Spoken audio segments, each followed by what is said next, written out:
Good day. In this transmission, we will be discussing how the unconscious, the subconscious, and the physically conscious mind work together and work with belief systems and what their function is.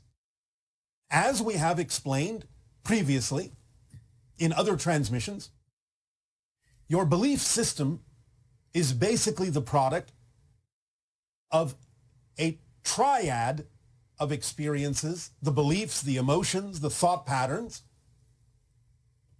that create your physical personality and generate your physical experience. But the triad function, the triad structure also exists between your physical conscious mind, physical subconscious mind, and physical unconscious mind. Now, as we again have said before, many people on your planet have thought of the subconscious and unconscious mind as somehow being underneath the conscious mind, below the conscious mind, because you talk about the idea of things being buried deeply in the subconscious or unconscious mind, and therefore it creates the connotation, the implication that these levels are actually under or below or beneath your physically aware daily conscious mind. They are not. They are above it.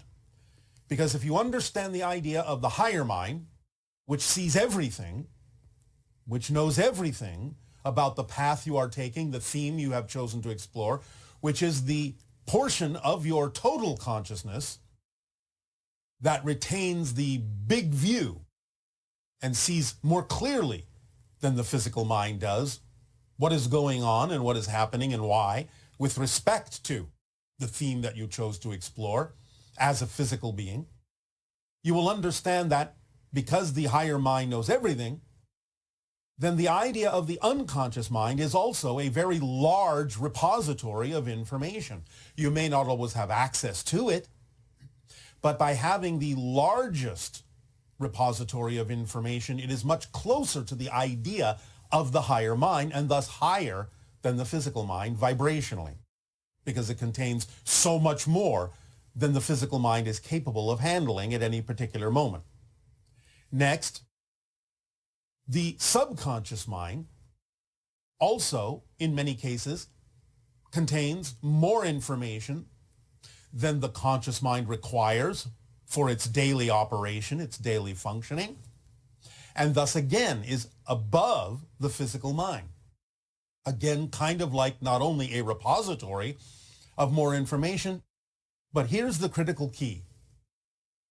The subconscious functions between the conscious mind and the unconscious mind as a valve, as a filter, as a processing station between the two, allowing some information from the unconscious mind to come into the subconscious, which then gets processed and filtered in a way that it then can be passed along to, passed down to the conscious mind in whatever form is necessary for the conscious mind to receive that processed information in a way that is relevant and works for what the conscious mind needs to know, needs to realize, needs to experience in its journey of physical reality. So the idea of how these work together is that you have the physical mind, which is experiencing directly the physical idea, the physical journey, the physical experience. And you have the unconscious mind, which is the greater repository of all the information that will ever be needed to be experienced in this lifetime on this theme by the physical mind. But you have in between the two the subconscious mind, which acts as the processing center, the filtering center, to be able to filter out whatever it is that the physical mind is not ready to handle, not ready to perceive, whatever is not relevant at that moment for the physical mind to know, but which the physical mind can allow to come through if the physical mind will work on belief systems that would be hindering or stopping that information from being presented from the subconscious mind to the physically conscious mind. So the relationship between the three-part belief system and its connection to the three-part consciousness triad is that the belief systems will work more directly with the subconscious mind, or the subconscious mind will work more directly with the belief systems to create the processes necessary to work out whatever it is necessary to be worked out so that the physical mind can more clearly and cleanly experience the themes of its exploration that it chose while in spirit, and thus allow itself to clear out those belief systems, which will allow the subconscious mind to process things more efficiently, to let things through from the unconscious mind more quickly in a more accelerated way, so that there begins to be less barriers, so to speak, less imposed barriers, artificial barriers between the physical conscious, subconscious, and unconscious mind.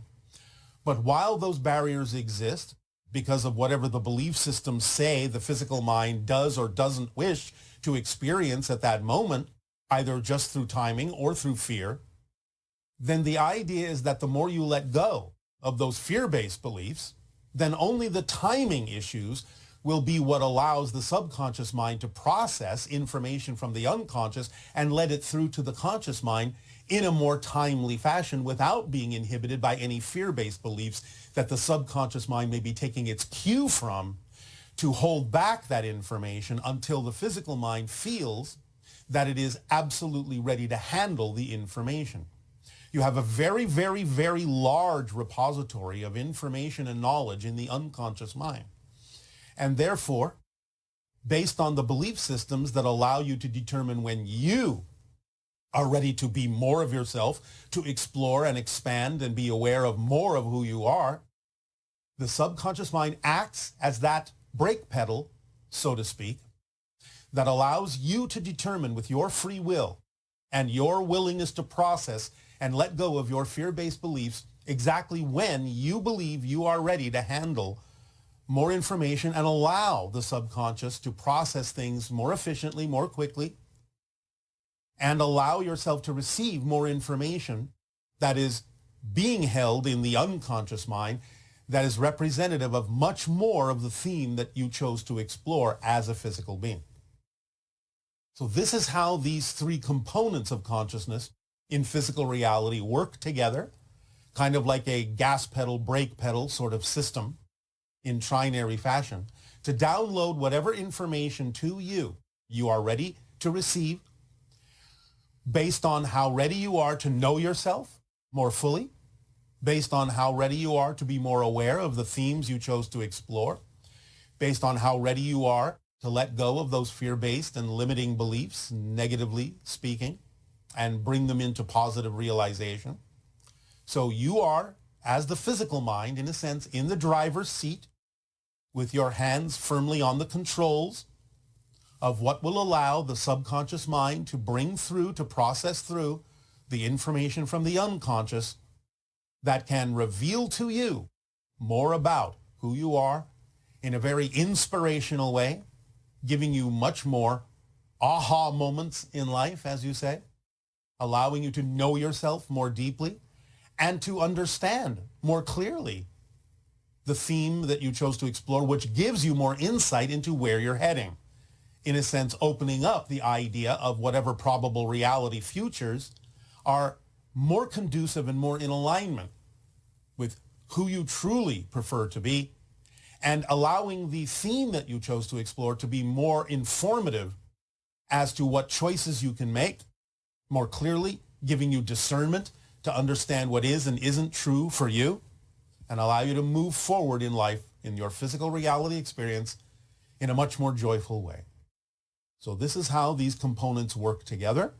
Ponder this, let it sink in, absorb it, and continue to let go of those fear-based or negative beliefs, only allowing the timing issues to remain so that what is truly relevant for you in this moment, at any moment in the present, to come through efficiently without hindrance, without inhibition, and allow the subconscious and unconscious portions of your consciousness to work more fluidly together with the conscious mind. We thank you for allowing us to share this with you today. And in return, we ask, in what way now may we be of service to you? You may begin with your questions and dialogues if you wish. Good day, Bashar.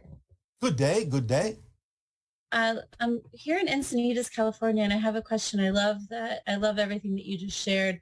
I feel like the gas pedal has been pushed down pretty accelerated for me lately, and I give a lot of reverence and appreciation to you for the formula. It's been the most influential teaching thus far that has really accelerated my life in such a beautiful way. So I just want to honor you and appreciate all of the beautiful experiences that I feel like you've contributed to my life. So I thank you so much. All right. Well, we thank you and our deep appreciation for being willing to apply the information to your life. Yes. And so I mentioned I'm from Encinitas because people have said there's a vortex here. And I'm just curious if you have any feedback or thoughts on that. There are many vortices everywhere, both great and small, major, minor vortices. There are vortices over the entire structure of your planet because that's how it works energetically. These act as nodal points for the transmission of or the flow of different kinds of energy that take on different qualities depending upon the area. And people gravitate to these areas in particular because of the kind of frequency that exists within those particular nodal points that aid and assist them specifically in their own journeys in life. In the area that you are mentioning, there is a kind of a quickening energy there. Things can go much more rapidly in that area in general than they may in other areas when people need to have a slower experience. They will usually not go to the area that you have named, where if they desire a much more fluid or quicker, more accelerated experience or alignment with themselves, they will usually gravitate to areas such as you have named, of which there are many around the world, but what you have named is one. Yeah, that's what, and also just the monologue about the gas pedal and the valve.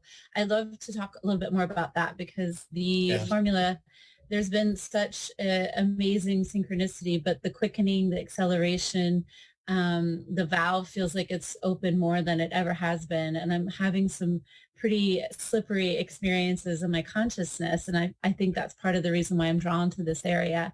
And one of which my highest excitement has been with my coaching clients to go on these trips. And it's been pretty consistent. This just started happening where I've been consistently experiencing simultaneous realities for myself and one other person, but now I've been able to create that experience in small groups of coaching groups. All right, congratulations. I'm curious. Go ahead.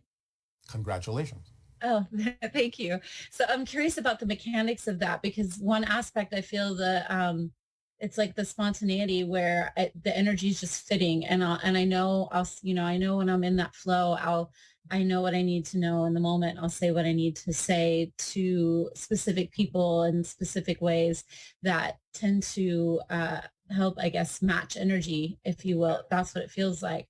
But yes. I'm experiencing some pretty interesting things. Not only being able to create scenarios where they're able to experience simultaneous realities undeniably within the group. So the whole group is experiencing it, but also time shifts. So we had an experience in Baja where we went through what we perceived as a time change of 2 hours when there really wasn't one. So I want to hear a little bit more about the mechanics of that. All right. Well, again, do remember that time is a side effect of your consciousness shifting through parallel realities, as we have said. Therefore, when you expand your consciousness and become more aware of more of who you are that already exists on some level in other realities, then those barriers drop, they fade because they're artificially imposed to begin with anyway. It's just a matter of being on a frequency that by definition includes more awareness of more of the realities that you're already connected to, because every single reality is here and now. Since time and space are illusions, it's all accessible from here, from now, from the moment, from the present. Therefore, the more you expand, the more aware you become of the more that's in the now. Does that make sense? It does. It feels the presence when I'm extremely present. Not only am I aware of more realities and more awareness of everything, I'm aware of how I'm creating my past and my now, et cetera, et cetera. My past changes quite often. Yes, because they're all here You don't go anywhere. The mechanics of it is that because everything exists here and now all at once, all you have to do is change your frequency to one that is more representative of an expanded awareness to be aware of more of what's already here. You're not going anywhere. You're not, shall we say, literally diving into or projecting into or penetrating into another reality that's somewhere else. Yes, it's usually separated by differences in frequencies, but those frequencies all exist within your consciousness. So when you start dissolving the differences, in a sense, to some degree between one reality idea and another reality idea, you can start experiencing more than one reality idea simultaneously when your consciousness is capable of handling that. I love that you said that because it does feel like a dissolving. It actually literally almost, it's my senses feel that it is a dissolving of somewhat feel. I don't know if it's barriers or if it's just illusions, but it's the same thing. That's the same thing. Barriers are illusions. That's what we're saying. There is only one thing in existence, and therefore anything that you consider to be a different thing is an illusion and is created by the artificial barriers, which is differences in frequencies that are created within your consciousness in order to have a certain experience where you feel that it is necessary to experience differences within the one homogeneous thing. So barriers are illusions. Yeah, I got that. Thank you. And so more about so the fun of it, it's just been such a fluid, extremely, it's just been amazing. It's such a fun, exhilarating experience. And my question to you is the spontaneity. So it feels like I'm fitting the energy, but it's kind of part of me, what level I'm creating it from. I understand that the higher mind is the mirror that's reflecting. But the physical mind is sometimes, a little bit tricky in that I can feel the physical mind wanting to label or explain. And so that's becoming less and less. All right. Well, that's fine. Again, the idea is you get to determine what labels need to remain for your own purposes and what labels you can let go of. It's up to you to determine how it works for you. So there's no right or wrong way in that particular process. Go with your flow and see what works. Keep whatever labels work and let go of whatever labels you no longer need. Thank you, Bashar. So the last part of this segment I wanted to discuss is the whale. So my highest excitement has always been my connection and my excitement with dolphins and whales, and recently with the gray whales and the humpbacks specifically. Yes. And then out of that, we came across a hybrid of a fin and a blue whale in Laredo. And that was quite interesting because he made himself very visible to us, over 80 sightings in a very short amount of time. I wanted to see if you had anything to say about that. The hybrids are coming closer. Yeah. You will see more examples. You will see more examples in your reality of things that are hybridized to indicate the changes going on. They will start more deeply within your collective consciousness or perhaps your collective unconsciousness, thus representative of the whale, which represents a larger consciousness, showing you more clearly that more hybridization is happening in the non-physical realm, which then translates into the deeper collective unconscious of your people before it also starts trickling down, as you say, into the collective subconscious and the collective consciousness of your people to start recognizing that hybridization is part and parcel of the evolution of humanity on the earth. I love how you just tied that into the unconscious and subconscious. And then we did have an experience recently with an entity in the physical. I've asked before because I've had an experience as well. And it feels potentially like a Yael. I wanted to get maybe your validation, not that I need it, but it's always fun to hear. I cannot give you validation of that at this time. Okay, Bashar, I love you so much. Thank you. I appreciate Our unconditional love to you as well. Good day. Good day.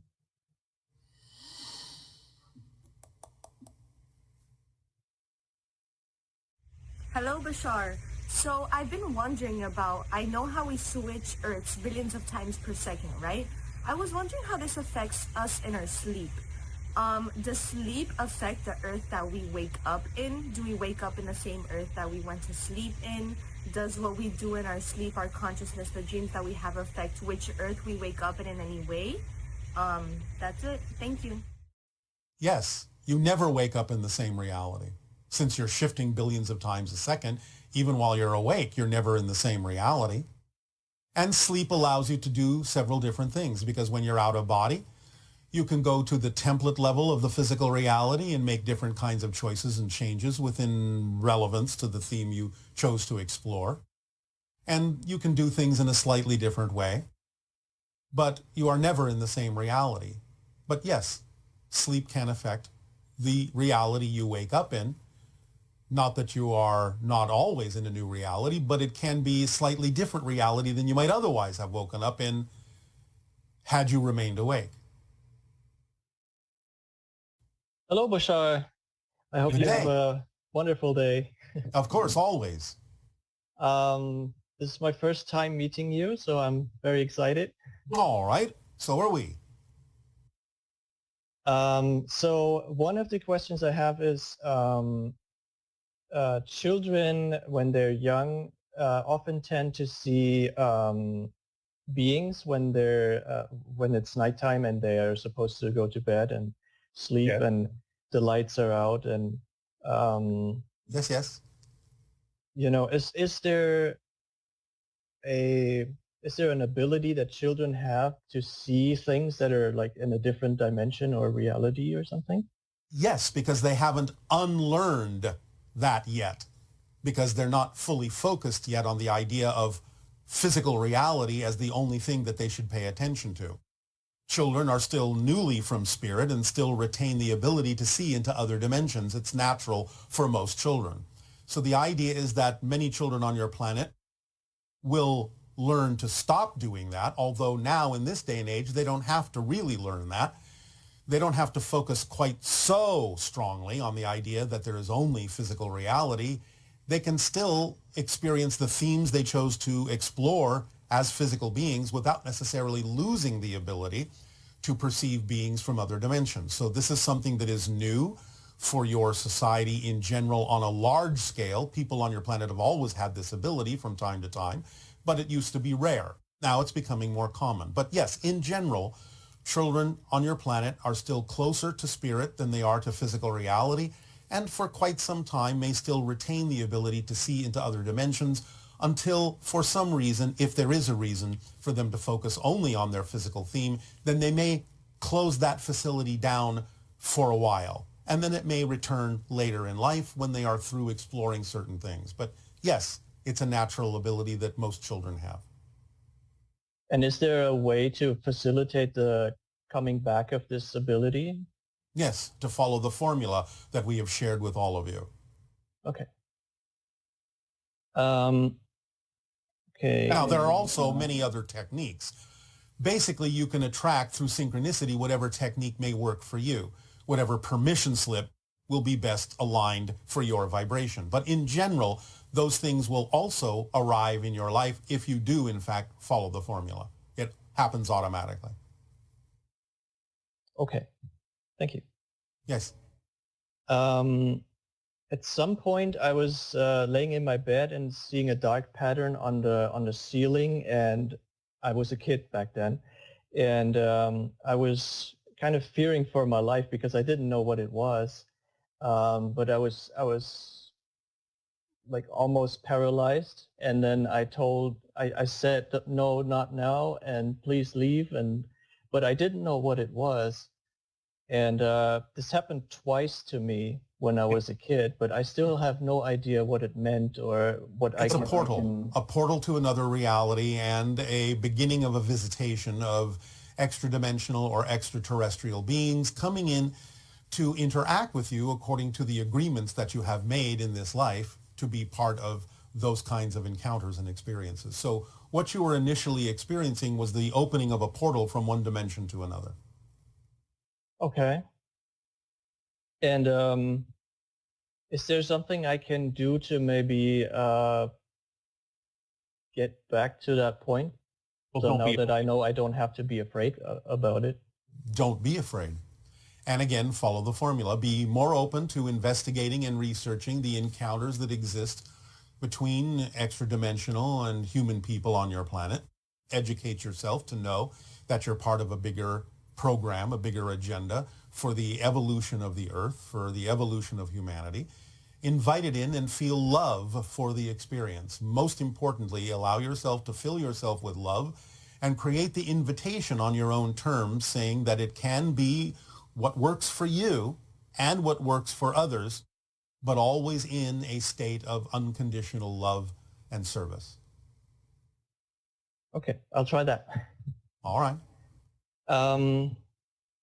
Okay, when I was in school, I had dreams. That was like the first years of school, so I did not lose the stuff apparently until then.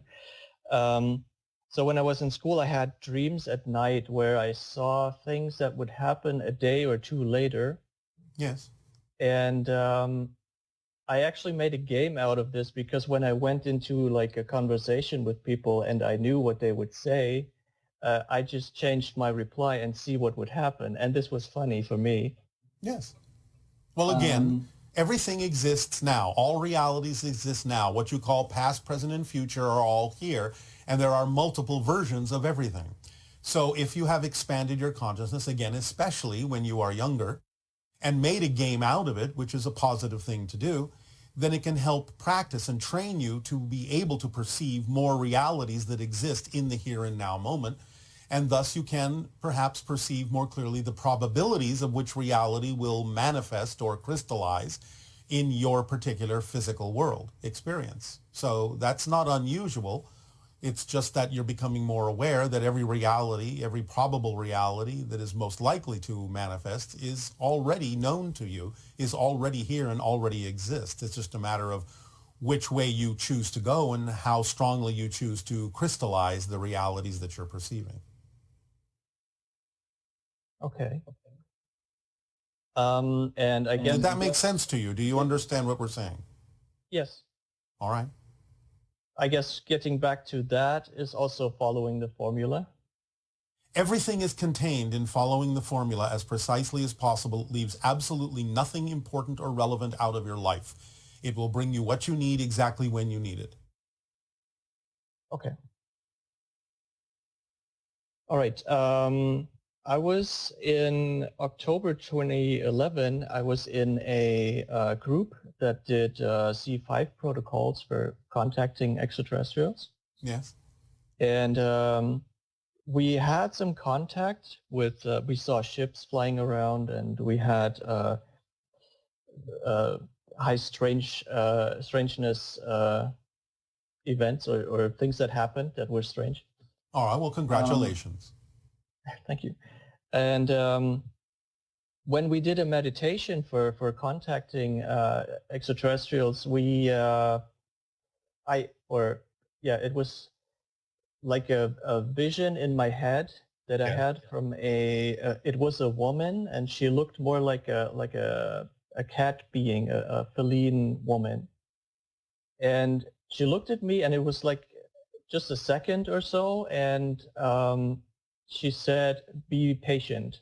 And that's all I got from this. And then I started to think and woke up from the meditation. All right. Well, that's good. That's a good first start. Coming through the extra-dimensional consciousness is coming through an archetypal form, an ancient Egyptian form that connects to something that will work for you. The ancient Egyptian archetypal form, looking feline, is called Bastet or Bast, the ancient Egyptian goddess. So this is an archetypal form that the extra-dimensional being was using that has relevance for the vibration of your own being. And initiating a contact and telling you to not be impatient, basically, is a good first step. Things will unfold as they need to. Okay. You can do the meditation again anytime you wish. You can begin practicing, strengthening that contact. Okay. It's up to you. Is there a specific, like, I guess it would be whatever works for you, or replicate what you did before. Okay. Okay. Okay. So when sometimes I hear stories about people getting abducted. Yes. And what I was wondering is, when they talk about it, the first contact or initial contact is a bit scary for them. Yes, because they don't understand what's going on, because they haven't been told that these kinds of things are happening by an agreement you made before this life. This is part of the evolutionary path of humanity on the earth. And because most people aren't in touch with those agreements, then they will go into fear mode or survival mode, because what is being experienced is very foreign to them. And to the physical consciousness almost seems life-threatening, because it's so different, so alien to your normal physical reality on earth. There is nothing to be afraid of, but nevertheless, the physical mind may still react that way by going into survival mode, because interacting with another dimension changes your frequency, and to the physical mind that almost feels like a death. Even though it is a type of death, it is not literally physical death. But the physical mind may interpret it as such and kind of go into a little bit of a panic. Okay. But you can get used to it, and this is what we talked about earlier. Open up in the idea of love. Express the idea, as you have already done, that you want it to be on your own terms in a comfortable way, and that you are willing to participate and be more aware of what's going on if more awareness is allowed on their part. So approach it that way and things can smooth out. Does that help? Yes. Thank you. Then I will wish you pleasant dreams. Thank you. Good day.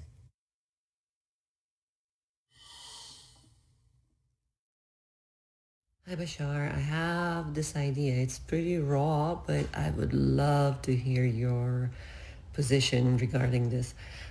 So I heard recently scientists talking about anti-energy as in something that keeps existence expanding, as in something that could keep the wormhole open.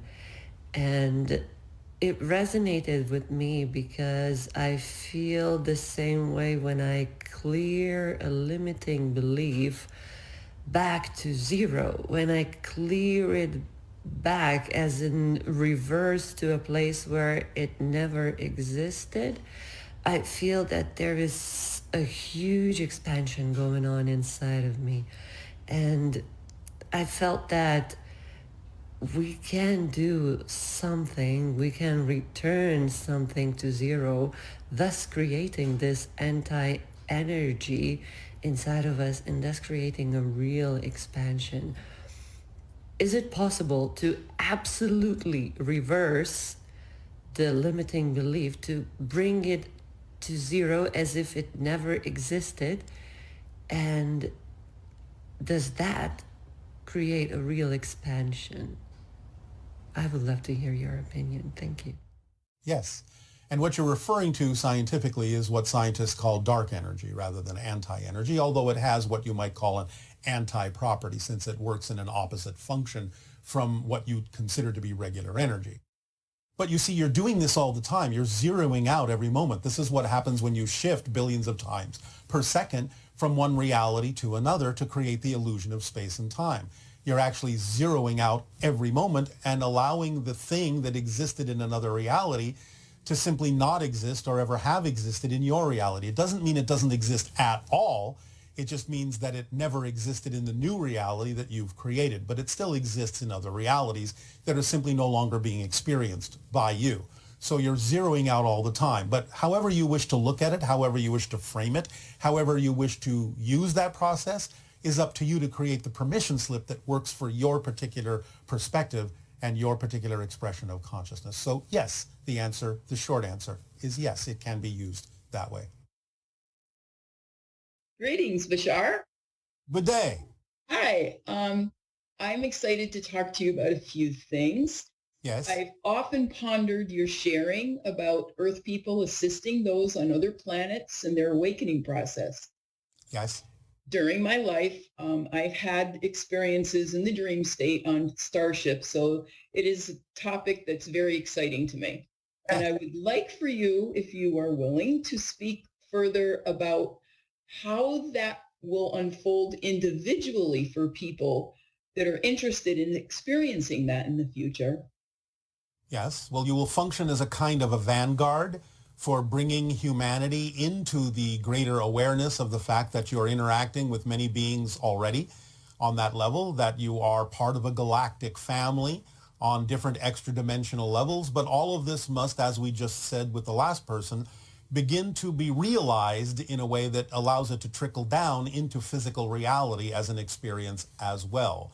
But many people are establishing footholds and connections and links to other beings in other realities, on other planets, and so on and so forth, to establish a network and a connection and a relationship between the humanity of Earth and the beings of other worlds as well. So if you are part and parcel of that kind of an adventure, we thank you for your service in that way, and it will help accelerate the ability of people to choose to awaken to the probability that they can become physically part of a larger galactic family that they've already become part of on an astral level. Thank you. That's so exciting. And Yes. your answer also ties into my next question. What does a human being have to do to transcend death and achieve immortality in the physical body? Have a reason for doing so, because in general, there's not a reason for doing so, because you have themes that you're exploring. And when you get to the end of that theme, you can change to another theme while still physical. But most people actually enjoy the break in between of going into spirit to have more opportunities, more probabilities to choose from, and they may decide that they would actually rather do something else other than remain physical. So the idea of being physically immortal, while it's not impossible, is relatively unlikely just because of the various things that there are to choose from that might actually be more exciting. Now, many people on your planet can be much more long physically lived. That's fine.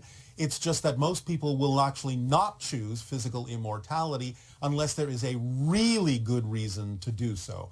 But generally speaking, people will find that the reasons they might choose to be immortal are actually better served by actually going back into spirit. Okay. Thank you. You're welcome. I would enjoy having you tell us something new, lofty, exciting in our probable near future that we can focus on to assist in bringing it to full manifestation. There will be an increase in sightings of what you call UFOs in the years to come, in the next decade at the most, leading up to the idea of solidifying the open window of contact. So look for more sightings, listen for reports of more sightings, and listen for the ones in particular. One moment.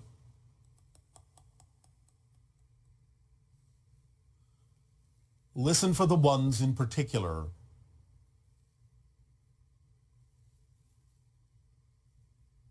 that seem to appear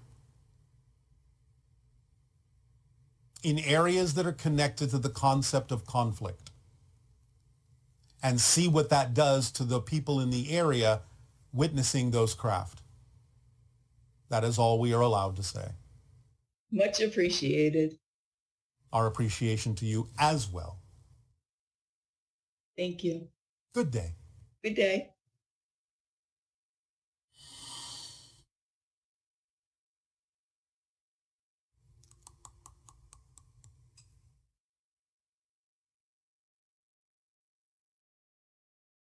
Hello, Bashar. Thank you for taking my question.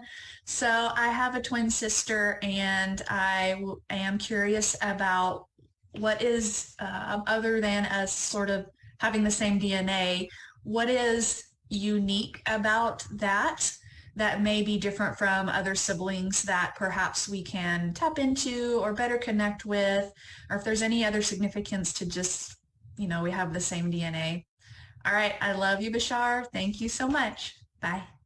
There is always a slight difference in the DNA, which is what makes you a different person than your twin, and vice versa. But that difference doesn't appear to be significant in the way that you gauge these things at this point in your science. Twins have exhibited, as many of you know, certain kinds of telepathic or psychic bonds because the similarity in your physical structure creates an ease to some degree, not that every twin takes advantage of this, but creates an ease to some degree of creating a similar vibration. Remember, telepathy or telempathy is the result of being on the same wavelength as someone else and having the same thoughts at the same time. You're not actually reading their mind, you're reading your own mind because you're on a similar wavelength, and thus on that frequency, you can only have certain thoughts that are germane to that frequency. So being a twin can enhance the idea of telepathy between you because you're already physiologically so similar that the vibrational difference between you isn't so great that you can't easily get into sync with one another and have the same thoughts at the same time. That's one advantage of twinness. At the same time, there is a polar opposite to this idea.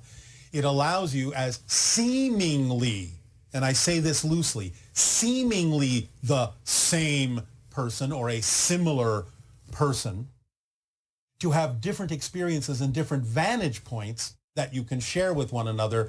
So it would be like saying, well, what if I did this instead of that? So twins can actually allow you to follow two different paths and two different themes, but as an extension of the same oversoul, as if, well, what if I live that life instead of this life? And what if I live that life instead of this life? And then compare notes as if you had lived two lives simultaneously from the oversoul's perspective. Good day, good day. Great day to you, Bashar. How are you? Perfect, and you? You're welcome. So to begin, I wanted to, I've been studying the Abraham teachings. Yes. And a lot of times they'll ask their questioners, do you believe that you're vibration and energy? And I can't ever say yes to that. So I was hoping that you might aid me in getting to know how I can get my mind to know that everything is made of vibration and energy, including me, like my mind knows how to pick up a pencil. Well, have you studied even your own physical, scientific quantum mechanics? I've tried, but it just goes over my head. Well, take your time. But the idea in general is that everything is about resonance. Everything is about frequency. That's how you differentiate. Let's start at the beginning. Do you understand the concept that there is simply one unbroken, homogeneous existence? I don't know. I'm sorry. All right. Let me put it even more simply. Do you believe in cake? Yes. You're familiar with cake? Cake, yes, that you eat? Yes, cake. Yes, yes.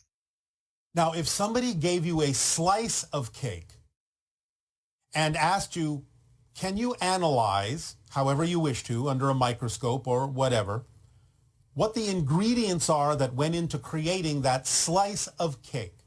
Are you with me so far? Yes, yes. Does that seem like a thing that is relatively simple to do?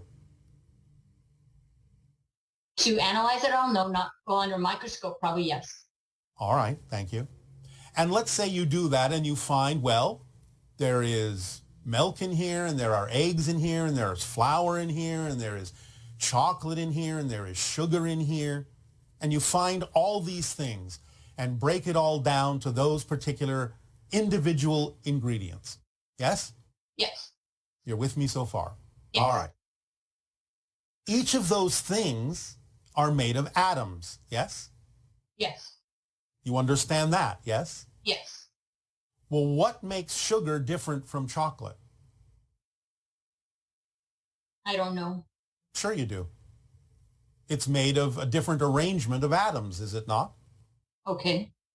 I'll go with that. Can you Yes. follow that? Yes? Yes. Yes. All right. So a different arrangement of atoms is similar to the idea of a different frequency. It gives off a different vibration because it's a different arrangement of things. Just like red is electromagnetic energy, the same electromagnetic energy as blue, but it's operating on a different frequency that your senses perceive as what you call a different color. Are you with me? Yes. All right. So it's really no more complicated than that. One material from another is a different arrangement of certain things that you call atoms.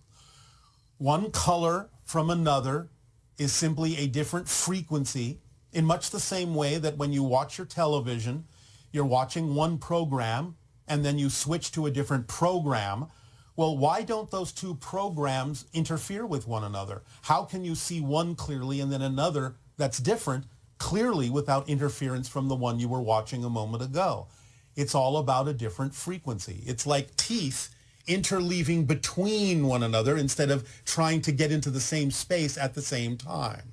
So that's all that's meant by different frequencies, different resonances, is just about whatever the material is, and you don't have to know what it is, that existence is made of, has different patterns of frequency and vibration, different ideas within it that create different experiences. And that's what creates everything, is those imposition of different patterns, different frequencies, different vibrations that allows you to perceive something as being different from something else, even though it's all made of the same thing. Is this helping? Yes. Thank you. That's all there is to it. Okay. I appreciate that. Make sense? Yes. Oh, And the last thing I wanted to talk about was the ego. Yes. How can I've done the practices that you've talked about, like with writing a contract in order to get the ego to stop wanting to be so dominant in everything. Yes. And as I've been practicing the law of attraction with the Abrahams, it still seems to keep wanting to know the how of everything. So that dominant thought kind of overrides the other dominant thoughts All I've right. had. How can I go about? Yeah. That's because you have a definition of that makes you think that it will actually help you when in fact it will actually hurt you. So the idea is that when the ego thinks it needs to know all how the mechanisms work and how this and what's going to happen and all the details, it's actually, shall we say, making itself more opaque to what's going on. It's actually slowing the process down by doing that. It's actually assuming it knows what the best outcome actually is when it doesn't. If you actually start relaxing that and give a different definition to that idea as something that would actually work against you and not allow you to move forward as quickly as you might like and not give you the actual best outcome, then once you associate that idea, that definition to the process, you will stop doing it, because you will realize that the ego simply has no capacity to know what the best outcome is, or that it really needs to know how things work, and that all these things are working towards slowing the process down and making things actually more murky for you. Okay, so having a stubborn mind or a stubborn ego, is that a common thing that people have? The stubbornness, again, stubbornness comes from a definition that is out of alignment with who you truly are. So in other words, you're defining the stubbornness as it's got to happen this way or something will go wrong. You have to realize that that's just a story that your negative beliefs are telling you. You have to stop believing in that story. So it's more about my beliefs, not my ego actually doing it. It's always about your beliefs, because your beliefs color what your ego is capable of expressing itself to do. Okay.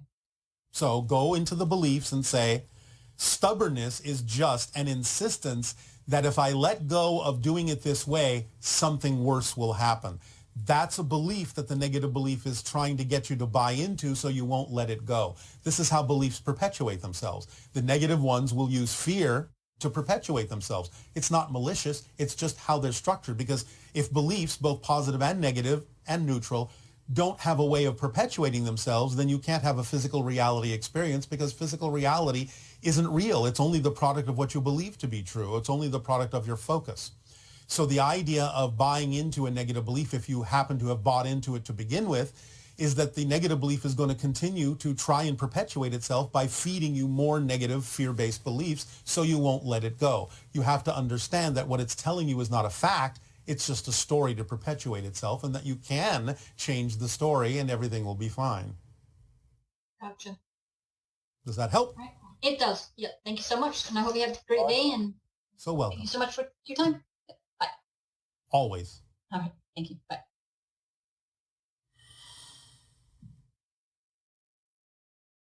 Hello, Bashar.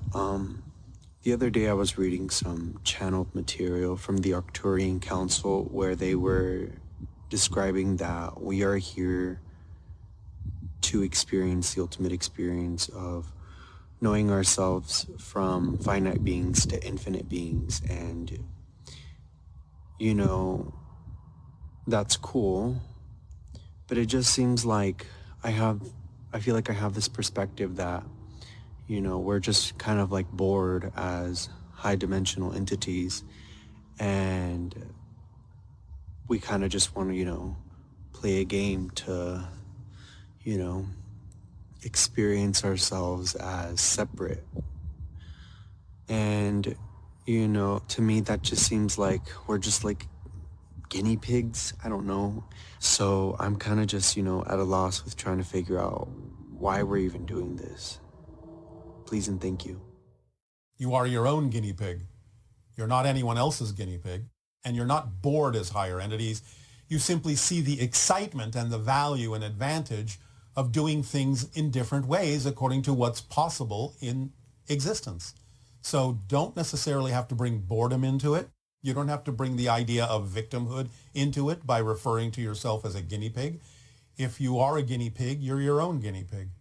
So sometimes you might decide it's going to be very exciting to go into a particular reality so you can pig out in a different way. Hi there. Thank Hello. you, Bashar, for taking my call. It is our pleasure and our passion to do so. What would you like to discuss? I'm curious about, since consciousness takes place at the subconscious, and unconscious level, is this unique to the human experience, or do others as well, other species, have those three forms of consciousness? There are a few that do, but of course they can still experience them in a very different way. So it's not absolutely unique to humanity. What is relatively unique, although again not absolutely so, with Earth humans, is the degree to which they allow the fear-based beliefs to color the functionality of the subconscious mind. I see. That being said, I do notice that when we go into the dream state, it seems like we open up to a higher aspect of consciousness. Yes. I'm presuming, since you've mentioned that your species woke up in the dream. Yes. So my question is, as we try to expand our consciousness, how can we maintain what some experiences, out-of-body experiences while we sleep, so that we could become more cognizant and retain a memory of our sleep? Where it is relevant to do so, you can do so. It might not always be relevant to do so because you might be doing many things out of body that aren't necessarily relevant to what you're doing when you're physical. So don't necessarily insist that you have to remember everything. But if you open up to the idea of allowing yourself to be more lucid and let the physical and the non-physical become more common in the sense of being more alike than not alike, relax the definitions that there is such a great difference between physical and non-physical, because physical reality is just a different type of dream. So the more lucid you become in physical reality, the more lucid and aware you will become of non-physical reality, because you're not imposing such a separation or barrier between the two, because they are just different aspects of one thing. Because remember, you never really leave spirit. You're just dreaming that you've left spirit. So the more you allow yourself to relax the definitions of difference between physical and non-physical reality, the more you will remember whatever is relevant for you to remember when you are, quote unquote, out of body. Does that help? Yes, it does. And to that end, I find it kind of synchronistic that we're dealing with a species that doesn't use memory in the same way that we do. Yes. And yet we're going through an experience of coming into incarnation with no memory. Well, some of you, not all of you. Many of you do have memory. Is it also part of the expansion to be able to recall, to bring forth the memories? In general, yes. But again, it depends on what's relevant for the theme that you chose to explore. It's not necessarily relevant for everyone to do it that way, but it is becoming more generally possible and probable with the children being born on your planet over the last few decades, yes. So along those lines, I could develop it if I chose that theme, because I feel like I'm exploring consciousness as a theme, and to that end, I seem to have woken up to some of the clairaudience experiences, yes. And it's like when I leave the dream state, I wake up hearing conversations ensue or take place that apparently I'm doing while I'm dreaming. Yes, all right. So again, that may be part of the process of creating more similarity between physical and non-physical reality for you by crossing that divide, by allowing conversations and awareness to cross that divide and start leaking into your physical reality from the non-physical one.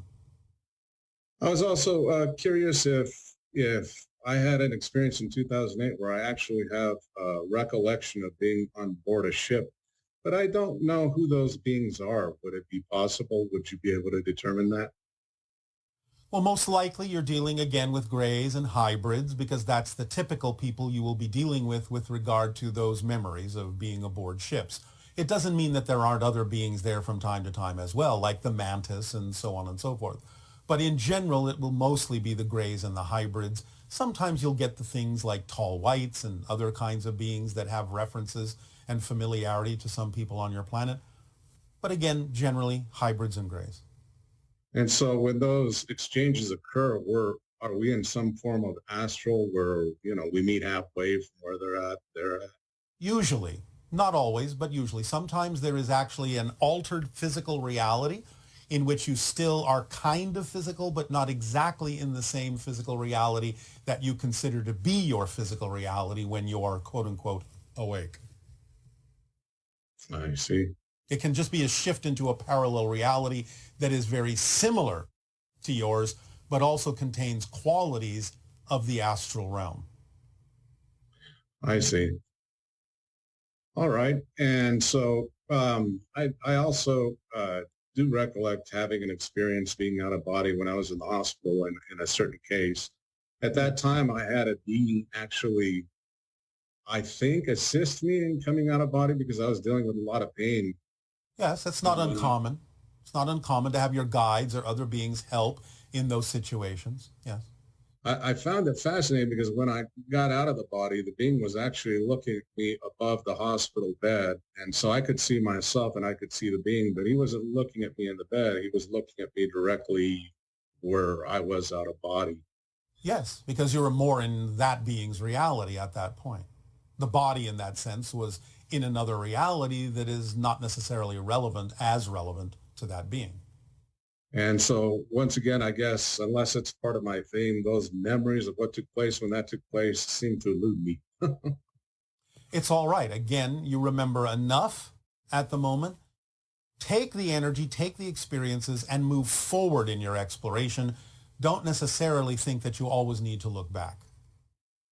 Great. Wonderful. All right. Sounds great. I appreciate the time, and I wish you unconditional love and gratitude for your service. Unconditional love to you as well for yours. Thank you. Good day. Good day. And pleasant dreams.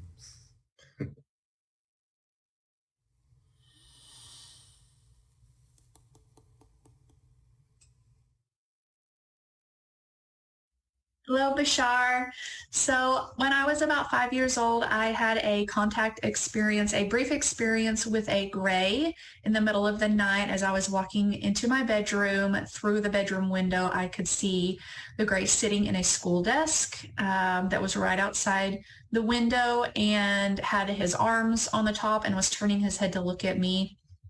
And I have thought over the years that perhaps the school desk had some type of significance or connection to the fact that I was meant to teach or that was my passion. And I have taught and have done a lot with education and coaching and things like that. I've sort of dabbled in some of that more recently.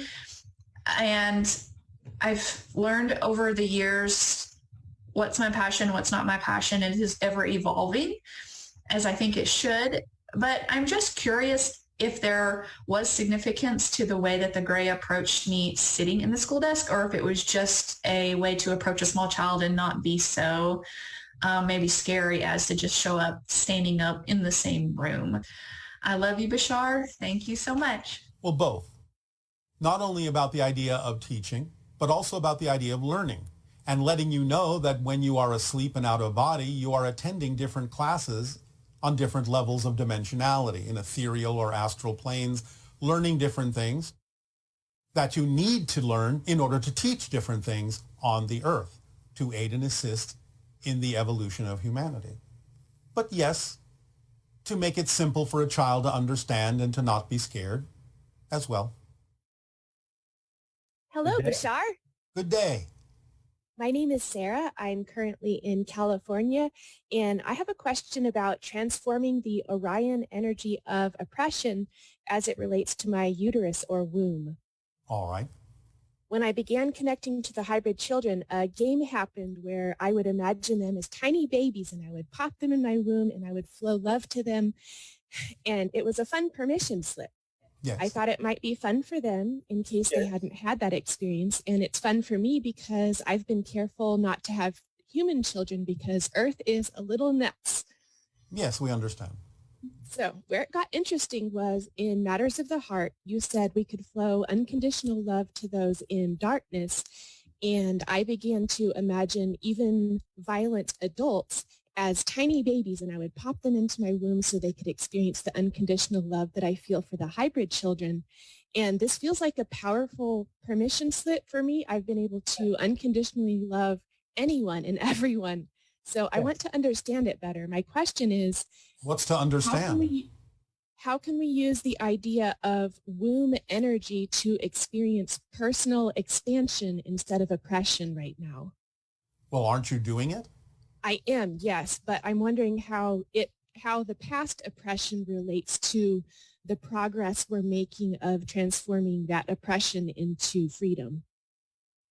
Well, again, by offering that kind of a permission slip and allowing yourself to become active in doing so, along with physical acts out in the world of service, you are at least providing the energy to the world that gives everyone the opportunity to choose something that will allow them to transform the idea of past oppression. So you are flooding, with that permission slip technique, flooding into the world a vibration that turns the entire world into that kind of a womb experience where people can go back into their child selves and re-educate themselves and realign themselves from that energy going forward to grow into adults that have nothing to do with the idea of the oppressive energy of the past. Does that answer your question? It does. Thank you, Bashar. I am very grateful for you. Our gratitude to you as well. Is that it? Yes. All right, then. Good day. Good day.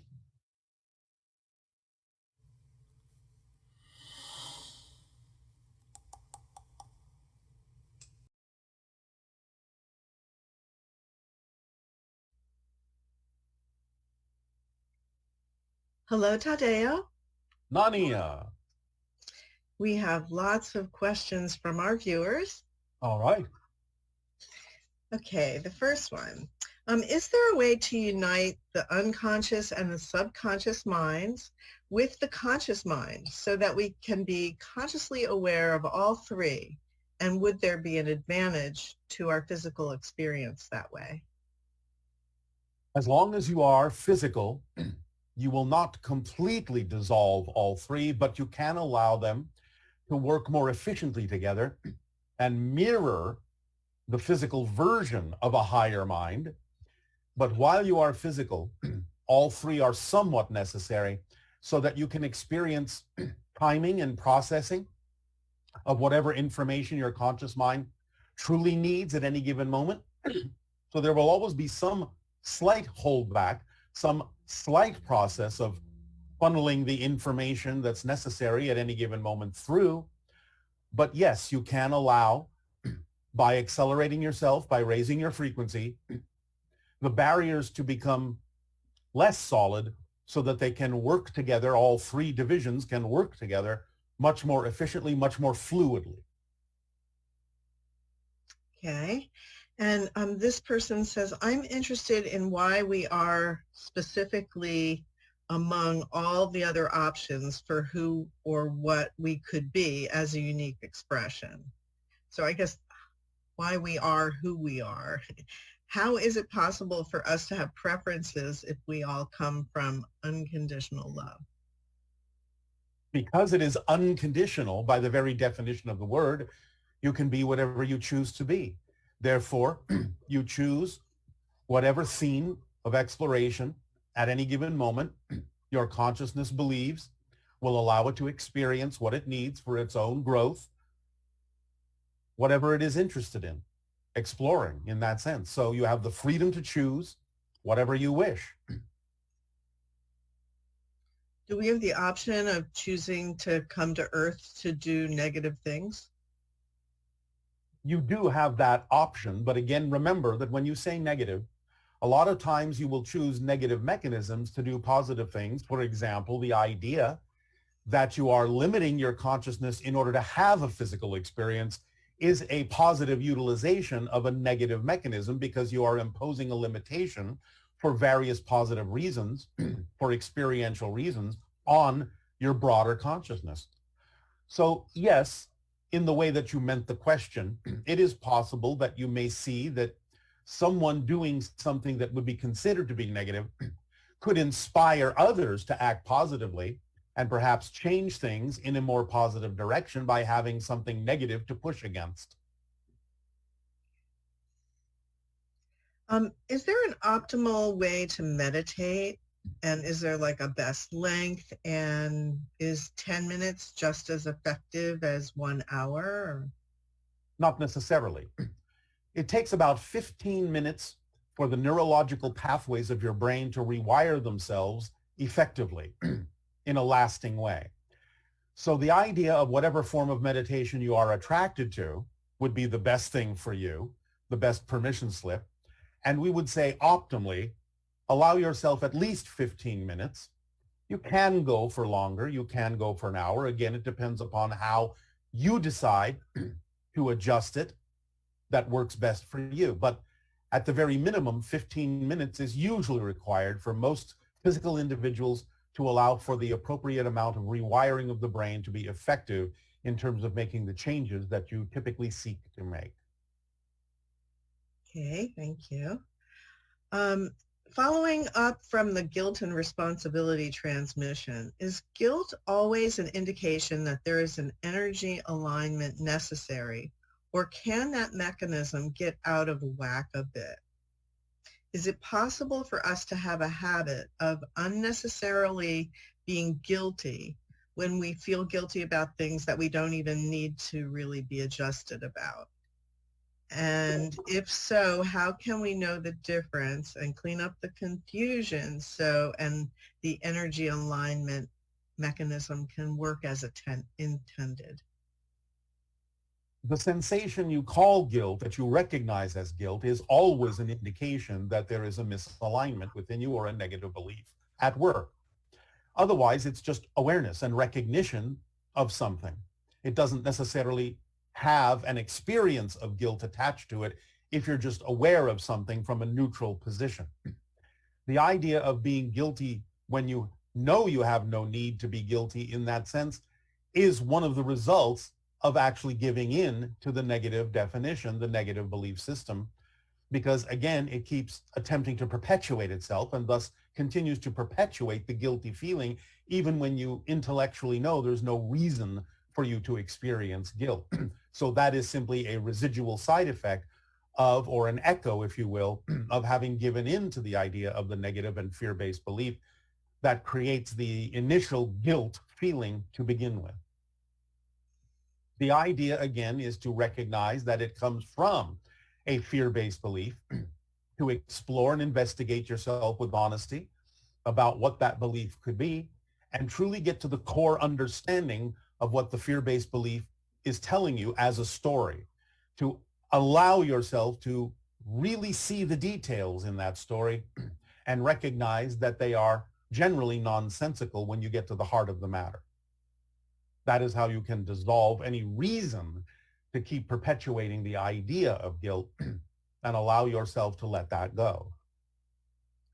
So as an example, survivor guilt, is there a way to transmute that? Or is that happening at such a deep level? And it seems a little different than normal guilt. It is not. It is not different, because it still is the result of harboring a negative belief that you could have done something, and in some senses it robs other individuals who may have passed on of their choices.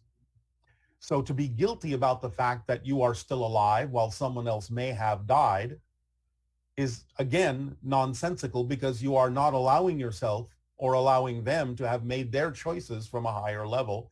You're not trusting the timing of what's going on. Now, this doesn't mean that the idea of what causes the death cannot be mitigated, cannot be changed in the future for other people. But the idea of whatever it is that does happen, even if it results in someone else's death, must simply be recognized as the result of belief systems or themes or choices that they have made, even unconsciously.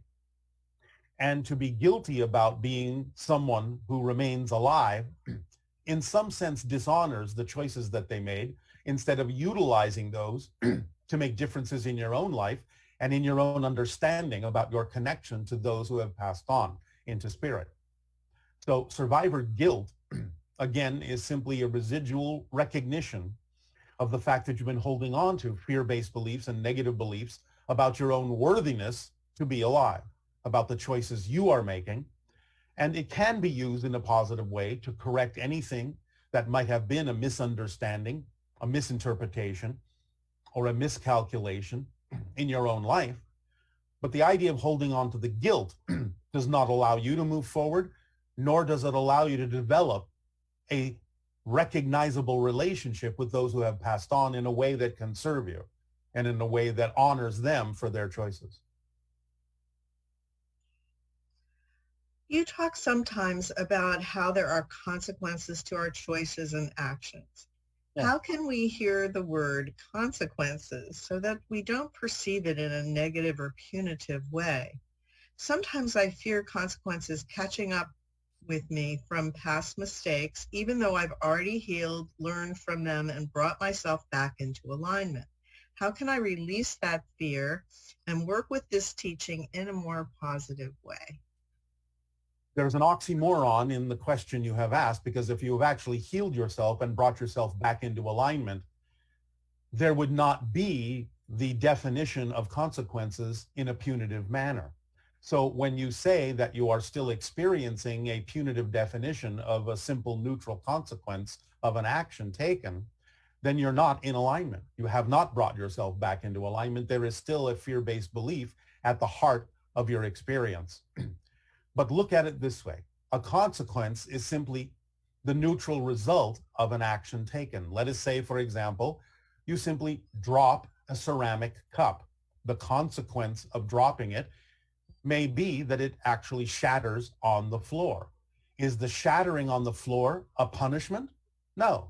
It is just the neutral consequences of having dropped the cup in a gravitational field. The fact that you would say, oh, I am being punished now because the cup shattered, is simply the result of a nonsensical negative belief system.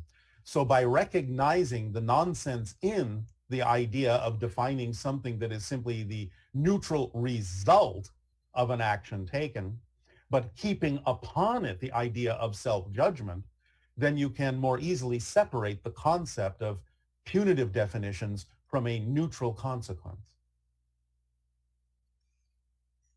Can you tell us the best way to follow the higher mind? How can we trust and understand its messages? And is it possible to follow the messages of the higher mind without first working with the shadows of the subconscious mind? Again, this is a slight misunderstanding of the formula that we have shared with all of you. Following your passion is what allows you to determine what to let go of so that you can more readily follow the higher mind's guidance, which comes to you through passion.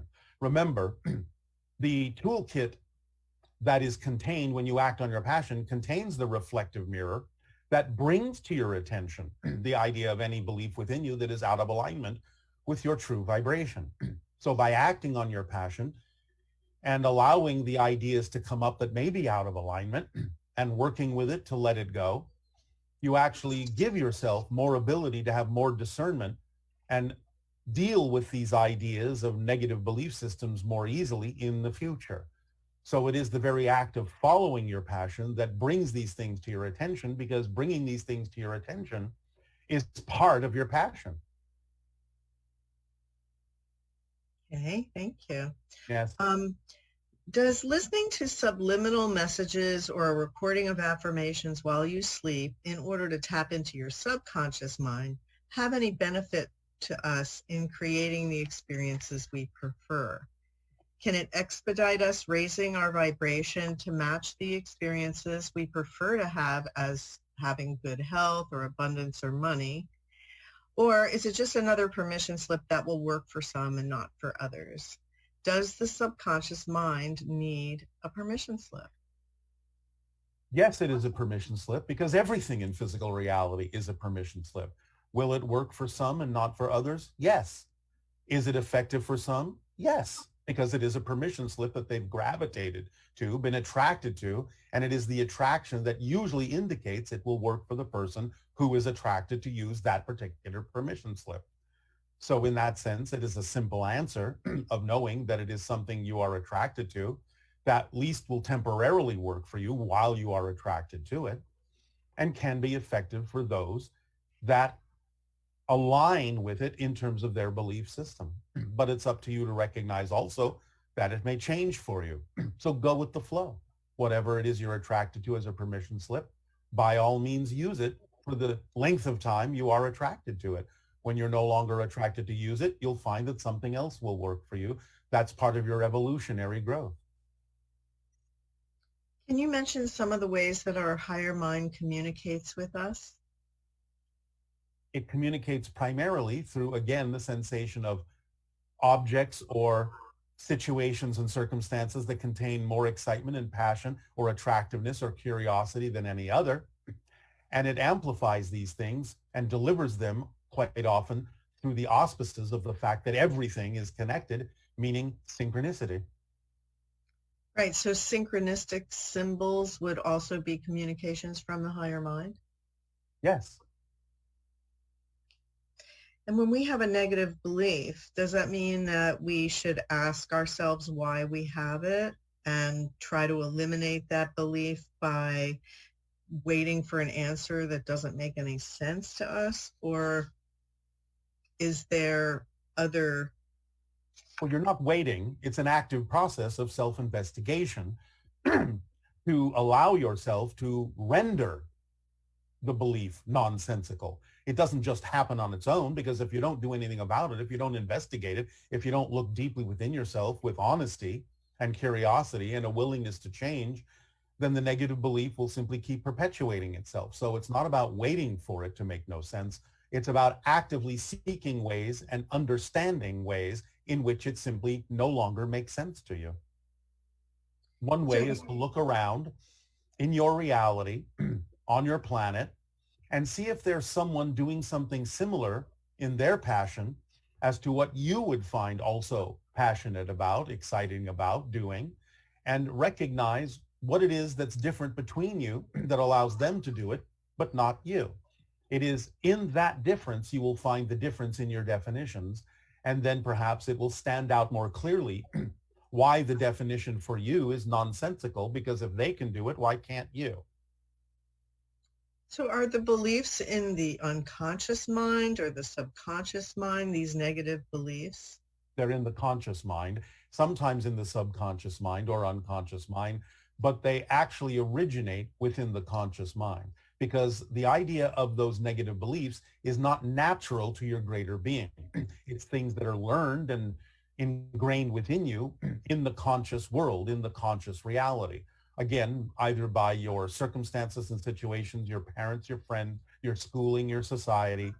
These are all introduced into the conscious mind. Aspects of these then beliefs, negative beliefs, filter into your subconscious and unconscious mind when you are given perhaps contradictory information that you don't know how to process, don't know how to handle. So you store them in the subconscious and unconscious mind to be released later when you might gain enough information and knowledge and experience to be able to understand them at that point, bring them back into the conscious mind to determine for yourself at that point what it is that's nonsensical and irrelevant for you and what it is you determine you will keep believing in.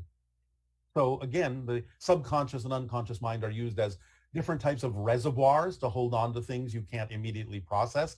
But all of these negative beliefs are, in a sense, received by the conscious mind. Now, the only exception to this, and it's not really an exception, but just an augmentation, would be that if you have decided as a spirit to come into the reality with a certain theme you will explore, then you might allow the conscious mind to be, shall we say, more open to receiving some of these negative and fear-based beliefs that you will then use in your process to overcome and, shall we say, transform, so that you can fulfill the theme that you chose to explore. But the fear-based beliefs are still received by the conscious mind, even though you make, shall we say, set up a likelihood of accepting them from a higher level to begin with, as a representation of a theme that you will choose to explore. Can you comment on the idea of compartmentalization and how that can shield one from the consequences of negative beliefs? Compartmentalization, because you operate in a physical reality that has time and space and can have time lags and so on and so forth, can be used as a certain vibrational pattern to, in a sense, act as a filtering system so that you can achieve certain things on one level while holding off on certain kinds of consequences on another level. In other words, you're storing everything for later dissemination, for later analyzation, for later observation. And this is why when you pass into spirit, you cannot avoid the idea of life review, where you experience the consequences of every action that you took.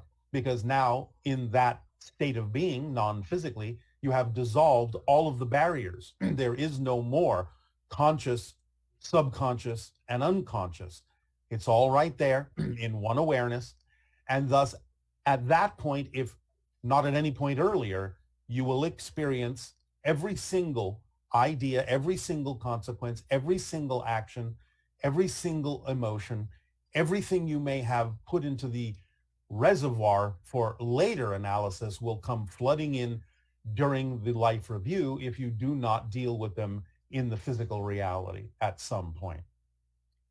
Can you say a little more about how you actually experience life review? I think one questioner was concerned about going through it, that it seems fearful or like you a will terrible not experience experience. it in a fearful way. You will understand through a form of spiritual empathy what it is that any other person that may have been affected by a choice you made would have felt, would have experienced.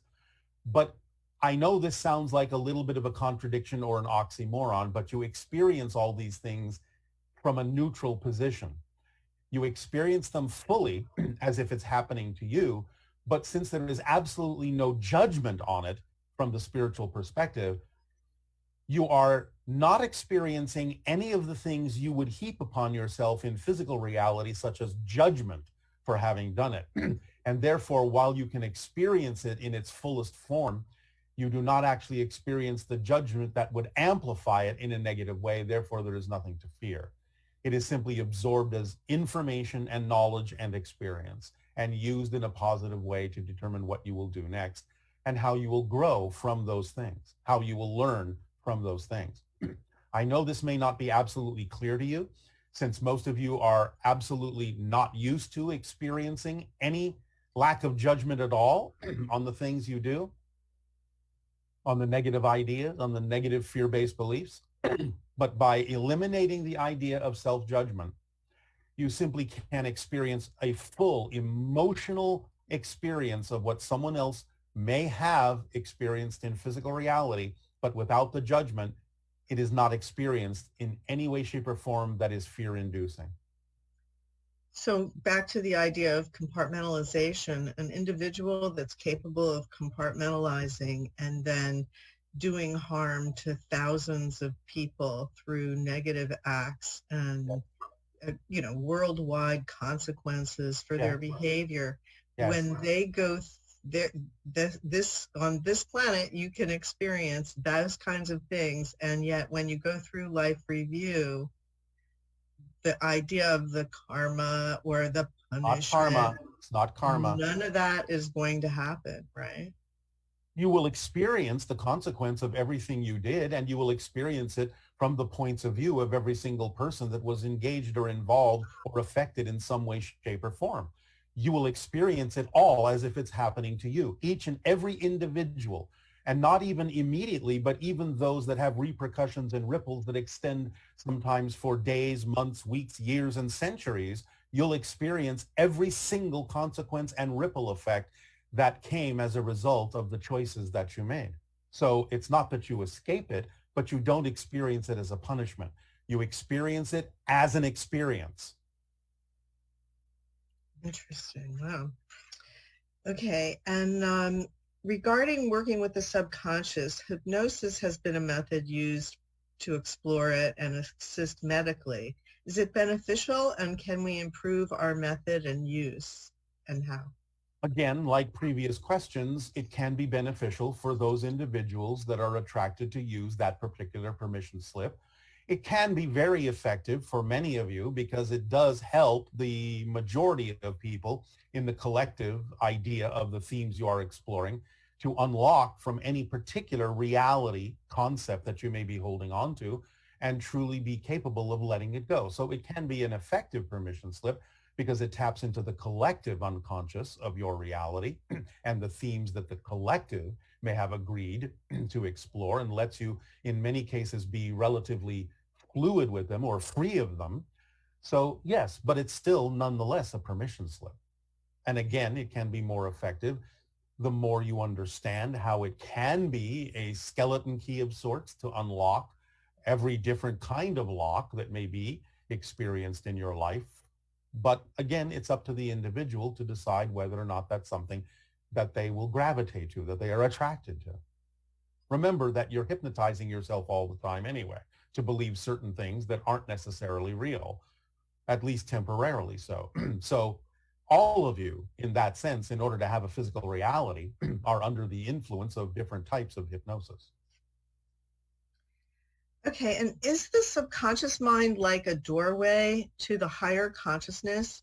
Is the subconscious part of the mind or the higher self? It's part of the mind, but it is the part, again, that acts as a go-between between the physical conscious mind and the unconscious mind to determine exactly what portions of information that reside in the unconscious mind and the higher self the physical mind is ready to process. So it acts as a kind of a gatekeeper, the subconscious mind, to let through whatever the conscious mind feels it is ready to deal with in terms of facing different belief systems and processing them and letting the negative ones go. So, of course, everything is a reflection of what the higher mind chose to experience, but it is a specific part that acts as a gatekeeper for what the conscious mind is ready to deal with. Okay, and what, if any, impact do things like autism, ADD, and things like that have on the triunal structure and the way our belief systems are formed? I'm going to put this very simply. The effect that those kinds of situations or conditions have is to either make the subconscious mind more or less open to bringing through certain ideas in a very specific way. So in other words, the subconscious mind may now be relegated to bringing only certain things through, but bringing them through more fully than it ever would for a quote unquote typical trilateral conscious mind. So it depends upon what, again, the theme of exploration is, what this spirit or soul has decided to experience, and how it will use the subconscious mind as a gateway to bring through those specific things that are relevant for the experience that you are calling autism or those other conditions you have named. So it's like having the subconscious mind have a way of doing slightly different kinds of duties, slightly different kinds of filtering or not filtering, depending upon the theme that is being explored by that particular consciousness. And with multiple personality disorder, is that a mental issue or is it a spiritual issue? Well, it can be both, because again, remember, as above, so below. So there can be affectations in the mental consciousness that will allow for that particular being to experience those things that may originate in a other dimensional or spiritual nature.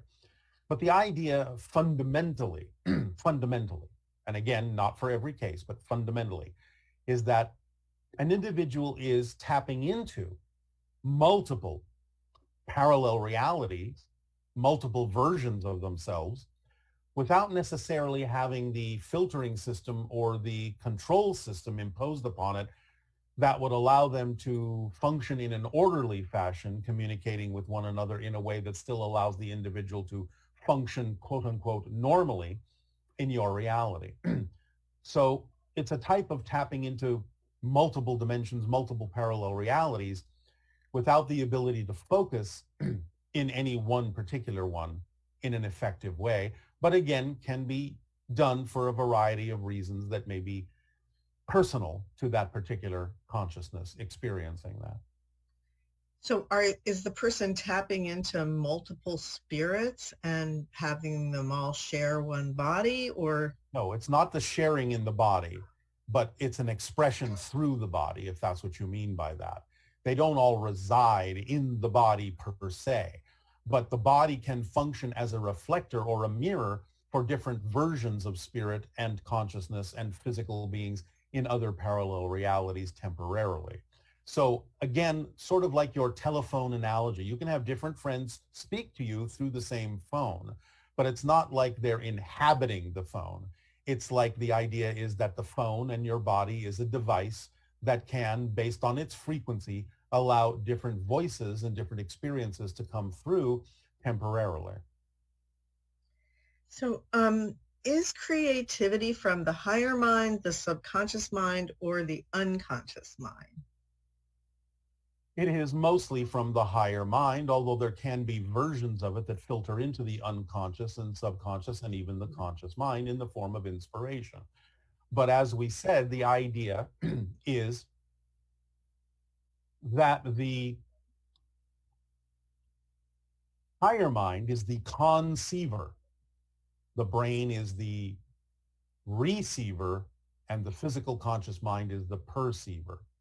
So what you're calling creativity is a conception that originates in the higher mind, in the higher self, and filters down in whatever ways are relevant through the unconscious, subconscious, and into the conscious mind in ways that allow the conscious mind, the conscious being, the personality to be creative.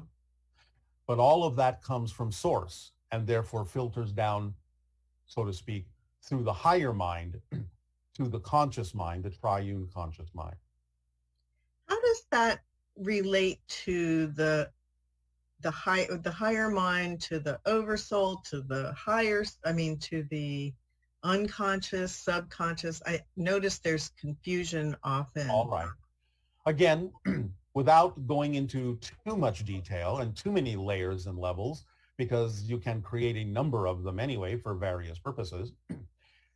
Of course, everything starts with all that is source. It all comes from that. It's all an expression of that. But it goes down into different levels of oversoul, whether you want to say it's a universal oversoul or a galactic oversoul or a solar system oversoul or a planetary oversoul is relatively arbitrary. But it goes from the oversoul level into the individual soul level. And then the individual soul creates the idea of the non-physical higher mind and the triune physical mind. Then through the experiences of the physical mind, you create the concept of the unique spirit that is germane and unique to that particular physical experience. And that becomes part of the soul. But the idea, again, is that it usually goes from oversoul to higher mind, to unconscious to subconscious to conscious mind, that then through its experience creates a representative spirit that is a unique representation of the experience of that particular personality that then resides in the soul and the oversoul and all that is from that point forward, speaking linearly. Awesome. Mind filtering UFOs. Are there does the unconscious and subconscious minds that are responsible for filtering out things filter out UFOs, fairies, elementals, other beings from the conscious mind and limit what it can receive? And if so, is it being due to negative beliefs or is it for other reasons? Both. It can be for fear-based beliefs that it's doing that filtering. It can be something that the conscious mind believes it's not ready for. That would cause upset and imbalance within it to perceive those things because of its theme of exploration. And it can also simply be that the being is not ready in timing for the idea, and it simply can be outside the theme of exploration. But again, there are limitations there that are dissolving. You are becoming more aware that these beings exist, that these forms of consciousness exist, that there are ET beings, that there are extra dimensional beings, that there are elemental beings, there are different aspects of consciousness that are connected to your planet in a variety of levels. And therefore, it's really simply a matter of when it's the appropriate timing for you to allow and open up and dissolve the barriers between the conscious, subconscious, and unconscious minds to the degree where they can perceive more in the conscious mind of what is all around it all the time. The unconscious mind is always aware of these things, just as the higher mind is. But again, it's a reservoir that holds these things back because the subconscious mind determines from the belief system of the conscious mind what the conscious mind is ready to perceive and experience and interact with based on the theme of exploration and the belief systems that exist at that moment. Okay, thank you. Yes.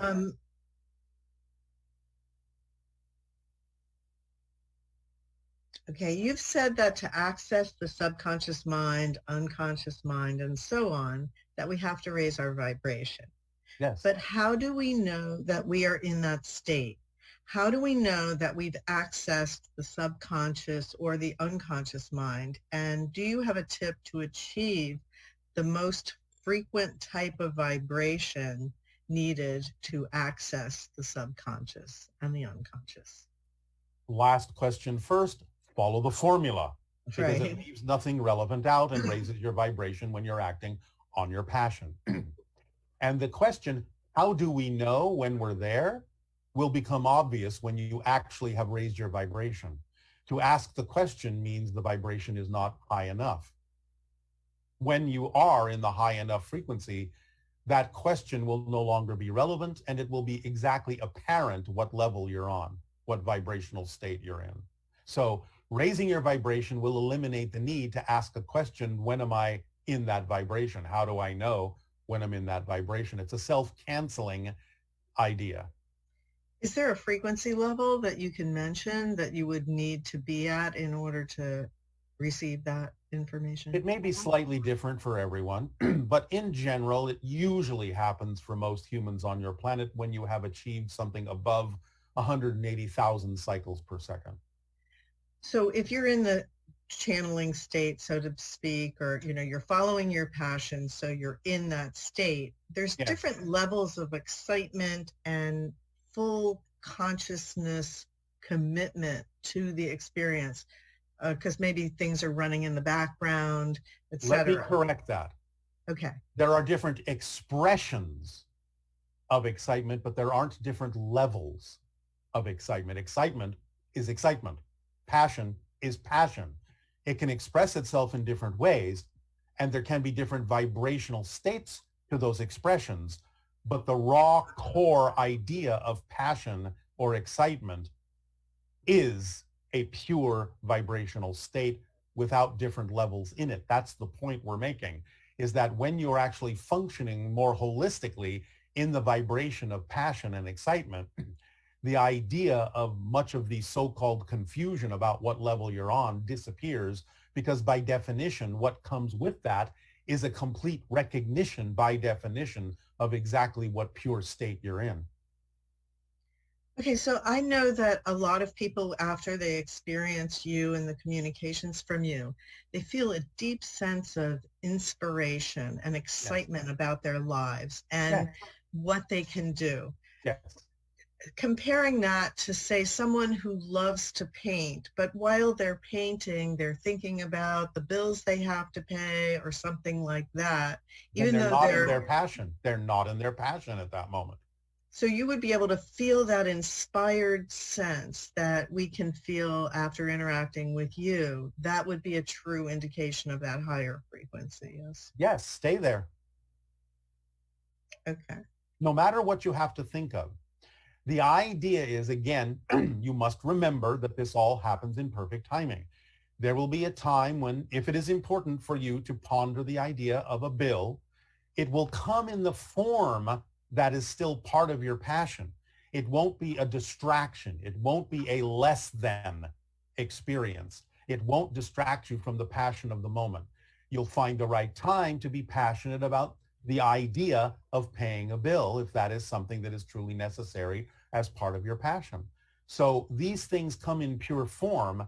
They don't obstruct each other. They don't interact in a way that is destructive to one another.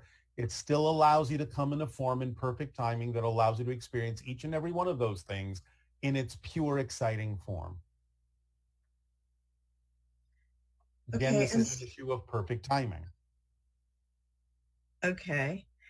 And you've talked a lot about memories and how we create our memories from the present, and also how we can change the past by shifting our frequency. Yes. So how does that relate to other people that are in our lives if their memories aren't aligned with ours because we've shifted frequencies and shifted the planet that we're on? How does that synchronize between the people in our lives and what we remember and what they think is true? Well, again, as we have said, for a while, you are agreeing to play the game of continuing to be aware of people that have made different choices and are experiencing different things. You're allowing that to be part of your game for a while. Eventually, you won't. Eventually, there will be no, shall we say, disagreement on the overall picture of what you're experiencing when you have shifted to the version of Earth where everyone is relatively harmonious and in sync with one another. But for now, for the purpose of experiencing process and for the purpose of still giving yourself the opportunity to change your mind and make different choices, you have agreed, even during your shifting, to shift to versions of Earth where you're still aware that there are different choices you could make that may not be relevant or in alignment with what you prefer.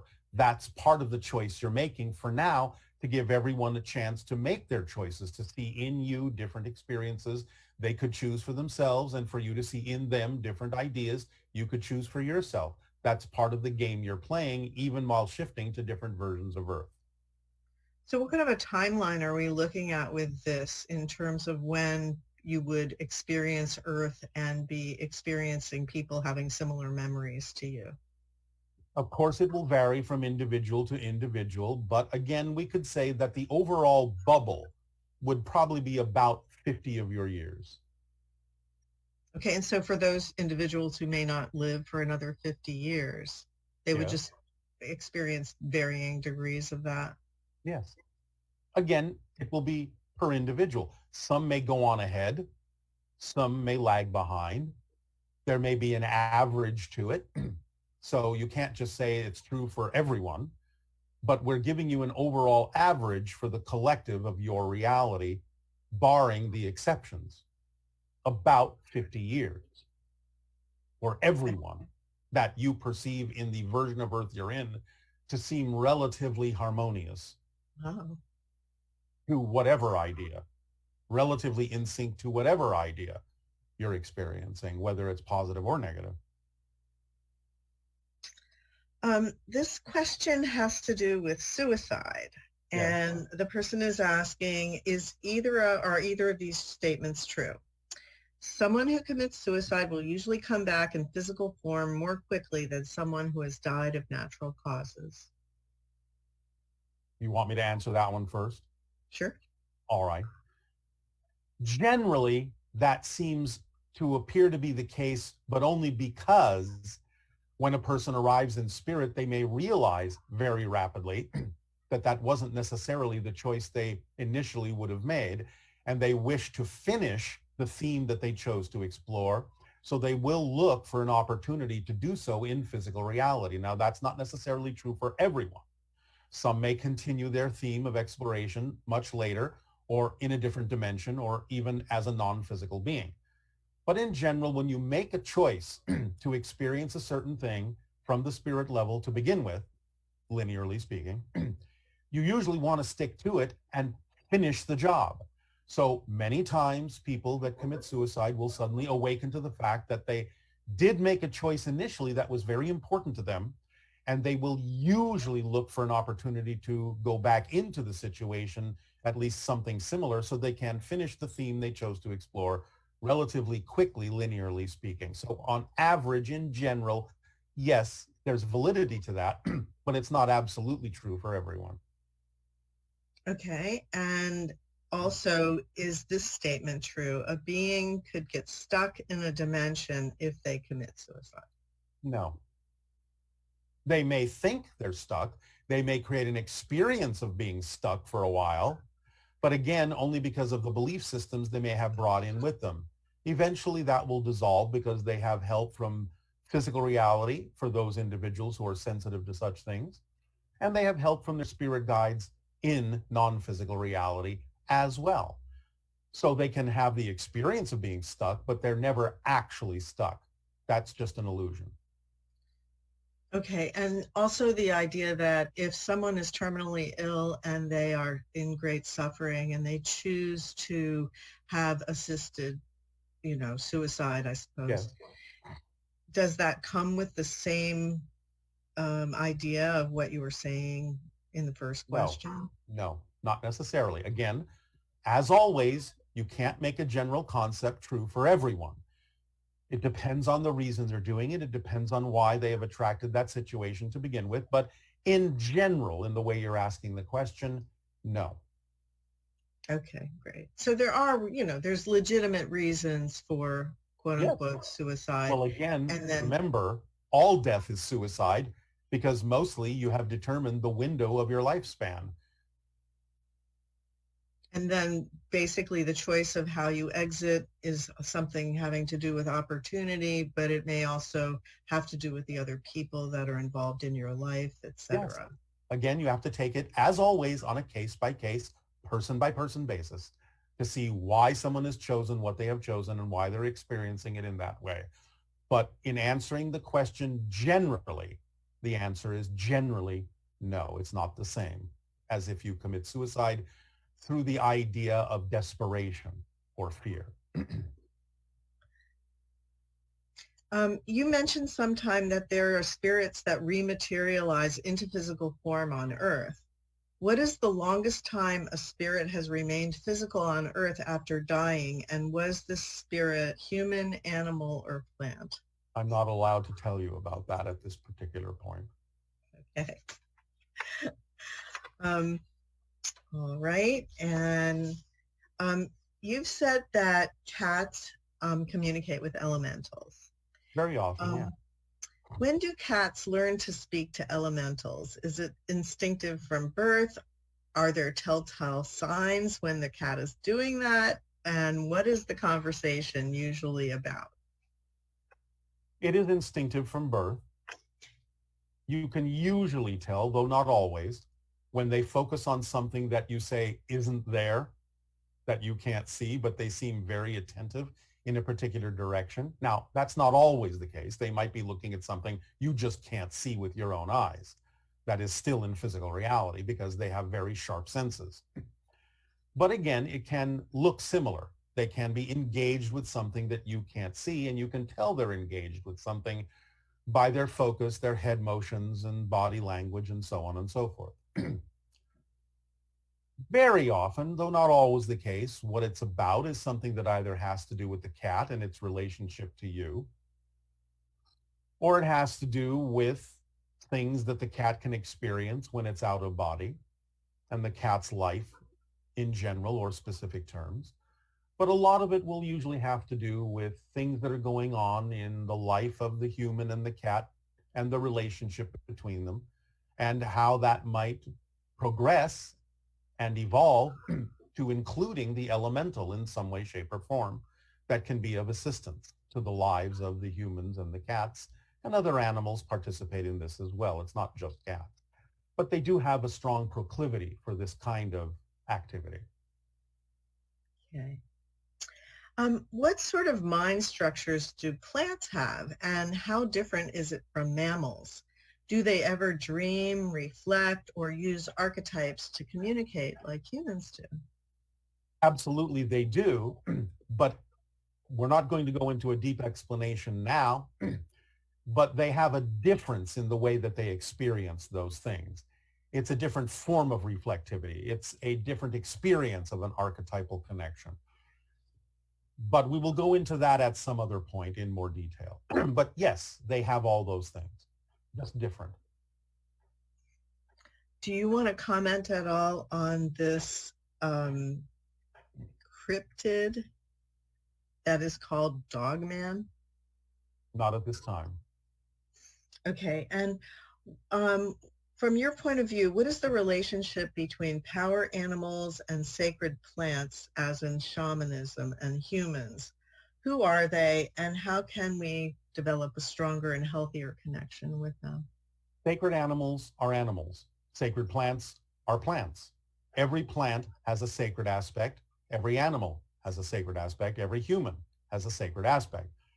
It's more about the level from which the shaman is experiencing a relationship with those animals, those plants, or those other people.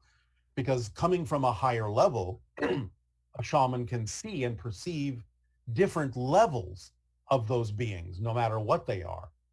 So it's more about the idea of the sacred level that exists in all things being more perceivable to the shaman, because the shaman has evolved to the level where they're interacting not just with the typical physical representations, but with the higher dimensions and levels of spirit of those animals and plants and humans and other things as well.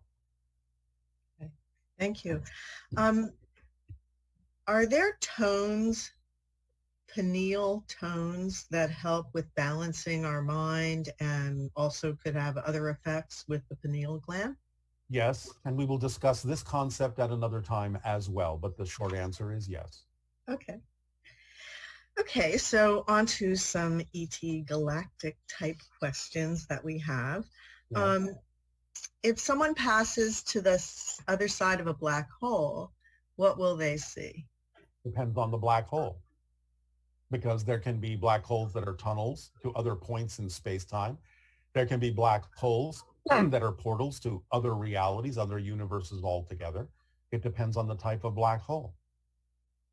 So these sounds, I think they just recently came up with a recording of the sound of a black hole. Was that accurate? The sound, in a sense, is a reconstruction of the idea of the perturbations that exist within the space-time field as you recognize it in your terms. So it's the fluctuations in the space-time field, the gravitational fields, the fields of consciousness that are being interpreted in your terms to create a sound as you understand sound. What you're basically hearing is a representation of fluctuations in space-time. And what would happen if a person went to the end of the universe and left it? What would they see? I know it's going to be vary, but... Again, you're assuming, first of all, there is an end, right, in the classic sense, to the universe, but we understand the context of the question. It depends. Again, you might see another universe. You might not even know you've crossed from one to another. The end may be apparent and it may not be. It just depends. Again, this requires a deeper conversation, but the general answer is it depends. Okay.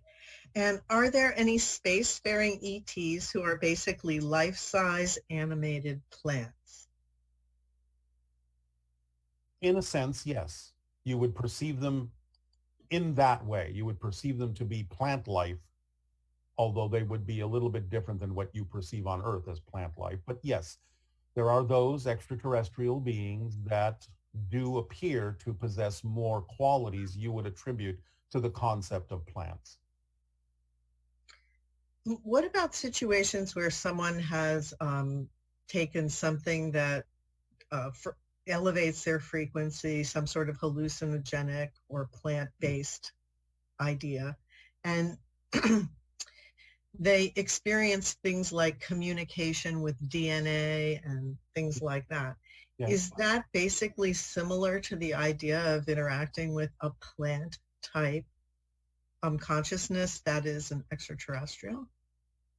Well, yes, because it can be a reflection of dealing with the consciousness of a plant that is terrestrial and therefore may cross into the idea of communication with an extraterrestrial type plant as well.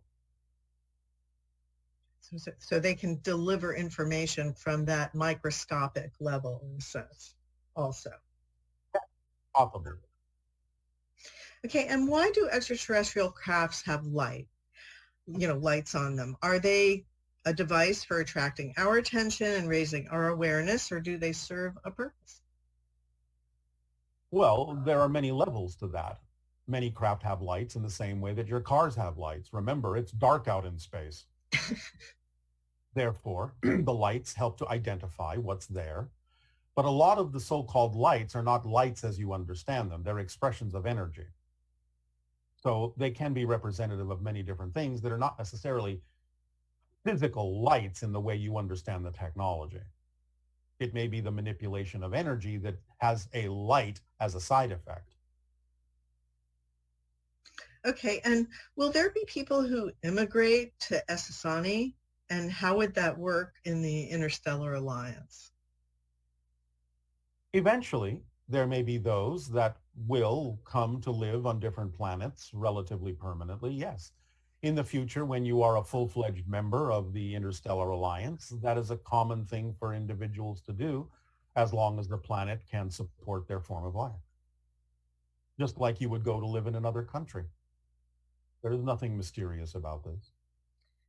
At the present time, though, individuals who are experiencing Essassani would basically be doing it in dream time in that form. In their astral form, yes. Eventually, it can be physical. There are humans who have been taken to other planets physically. We're not going to go into detail about a lot of that right now. But there are humans who do reside on other planets. It's rare, but it has happened. And are there subterranean intelligences living alongside humans on this planet? There are some. That doesn't mean there's a hollow earth in your dimension. But there are some subterranean beings that do exist on your planet simultaneously with you. There are not many. Mostly those that you would consider to be other civilizations, subterranean, are in other dimensions that just appear to be inside your planet. But there are a few physical beings that do live in subterranean enclaves on your planet that you are not necessarily aware of. Yes. How prevalent is it that there are ships in the oceans? Do you mean extraterrestrial craft? Yes. Oh, sorry. Yes, of course. It's relatively common because there are bases under the oceans, under the ocean floors, and are visited quite often by various extraterrestrial crafts, just as there are bases that are also underground on land and bases on your moon and Mars. Are there a number of bases within the Hawaiian Islands? There are a couple. All right, a few. Can I ask about a specific location? If you wish. Doesn't mean I'll answer you. Okay. Kealakekua Bay? Nearby. There have been sightings there. Nearby. Nearby. Nearby. Not in it, but nearby. Okay. Are the beings responsible for creating our species and our scientific level of intelligence also responsible for the nuclear weapons that this intelligence has produced? If you're referring to the idea of the Anunnaki, they did have a science that was understood by some that did allow for the development of nuclear devices. They didn't provide them, though, if that's what you're asking. Okay.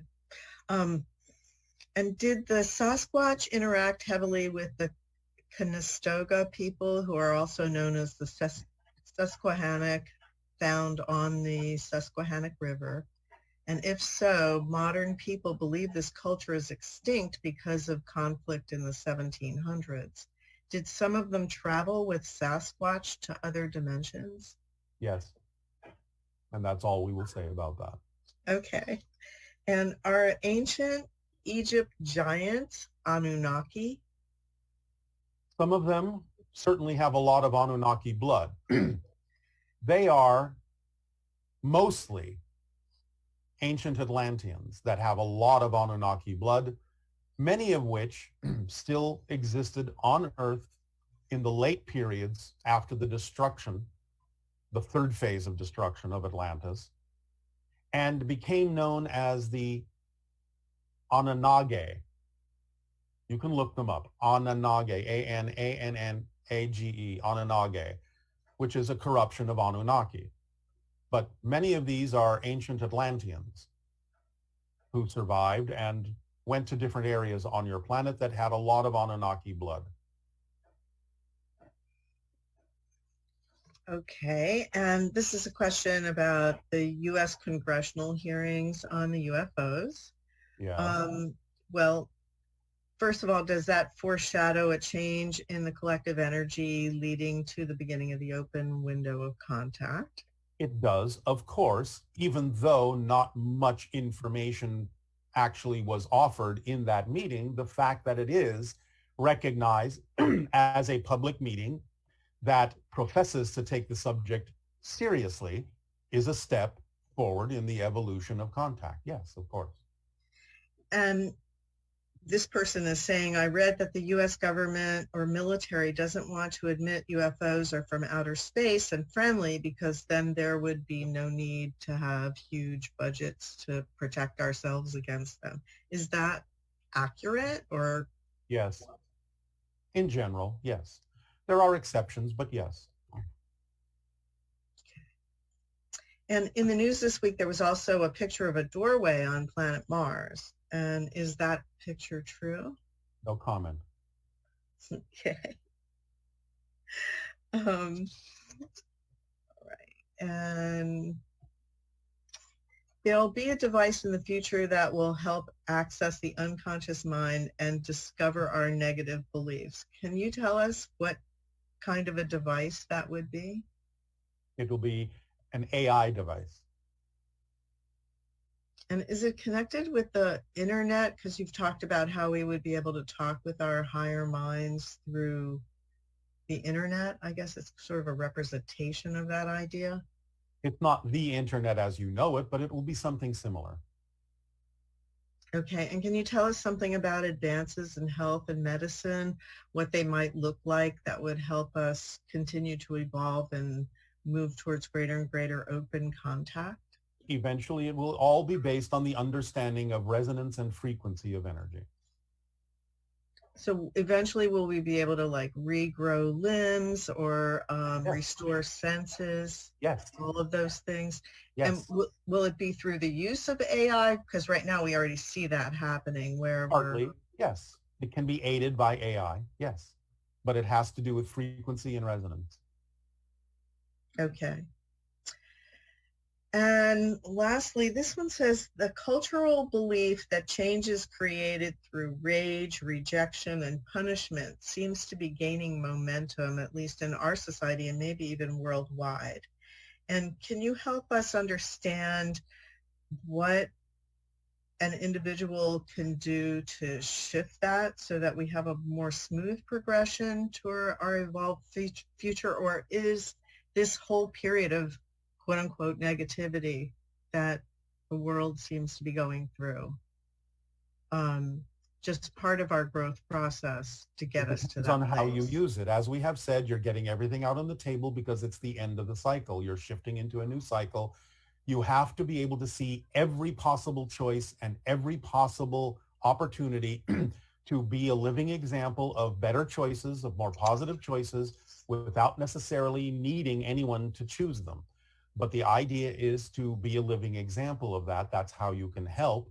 But remember, again, you're never going to change the planet you're on. You're going to shift to another version of Earth that will be more and more reflective of the changes you make within yourself. But being a living example through the actions that you take that are more representative of a positive reality will allow those who are inclined to do so to also choose and match those frequencies in a more positive way. But again, the idea is unless you see all of the negativity, you won't know what choices necessarily there are to make or not make. So you're getting it all out on the table. So you give yourself the freedom to choose what you truly prefer and leave behind what you truly do not. And for those that are concerned about nuclear in the current situations that are happening, you've mentioned that full-out nuclear war would not be allowed to happen on this planet because of the effect that it would have in other dimensions, etc. Yes. Correct? Yes, but limited nuclear strikes we cannot necessarily prevent. So if there's a limited nuclear strike that then turns into a full-out exchange, is that would, like if there was a limited nuclear strike and then someone retaliated in a limited way, would that qualify as being allowed to happen, or would it only be that it would be stopped at that point? We would gauge the ultimate effect of any reaction and determine whether or not it would reach the level where it would interfere with other dimensions. It will be allowed as long as it does not cross over into other realities that are not yours. As soon as it reaches the level where it would do so, it would be stopped. Okay. And just in keeping with the idea that there are things happening on our planet that are very challenging for all of us, or a lot of us. Yes. In terms of a positive way to look at the war and what is happening, what is our best method for doing that? Do not instruct you in that. You have made this too political, and we are not allowed into your politics that deeply. We would simply say, once again, look for those who exhibit the idea of courage, of strength, of positivity, of doing things in a way that can mitigate things without the idea of violence and force, but who also are willing to defend themselves. Allow yourself simply, again, to continue to be living examples and take the actions necessary to demonstrate to others that they do not have to operate out of fear, that they do not have to operate out of control and lack.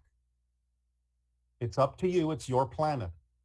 We can only go so far in aiding and assisting you. You have to make the decisions that work for everyone in the most harmonious way and help those who live in fear to understand there is another way. We have to leave most of that up to you to use the tools we have shared with you in ways that can be of assistance and service to all. It's your planet. Thank you, Bashar. We really appreciate your perspective and all that you share with us.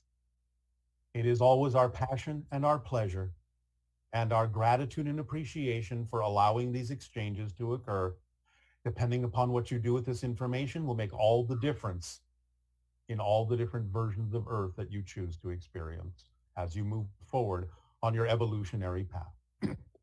And in that light, we now invite you to participate in the meditation exercise.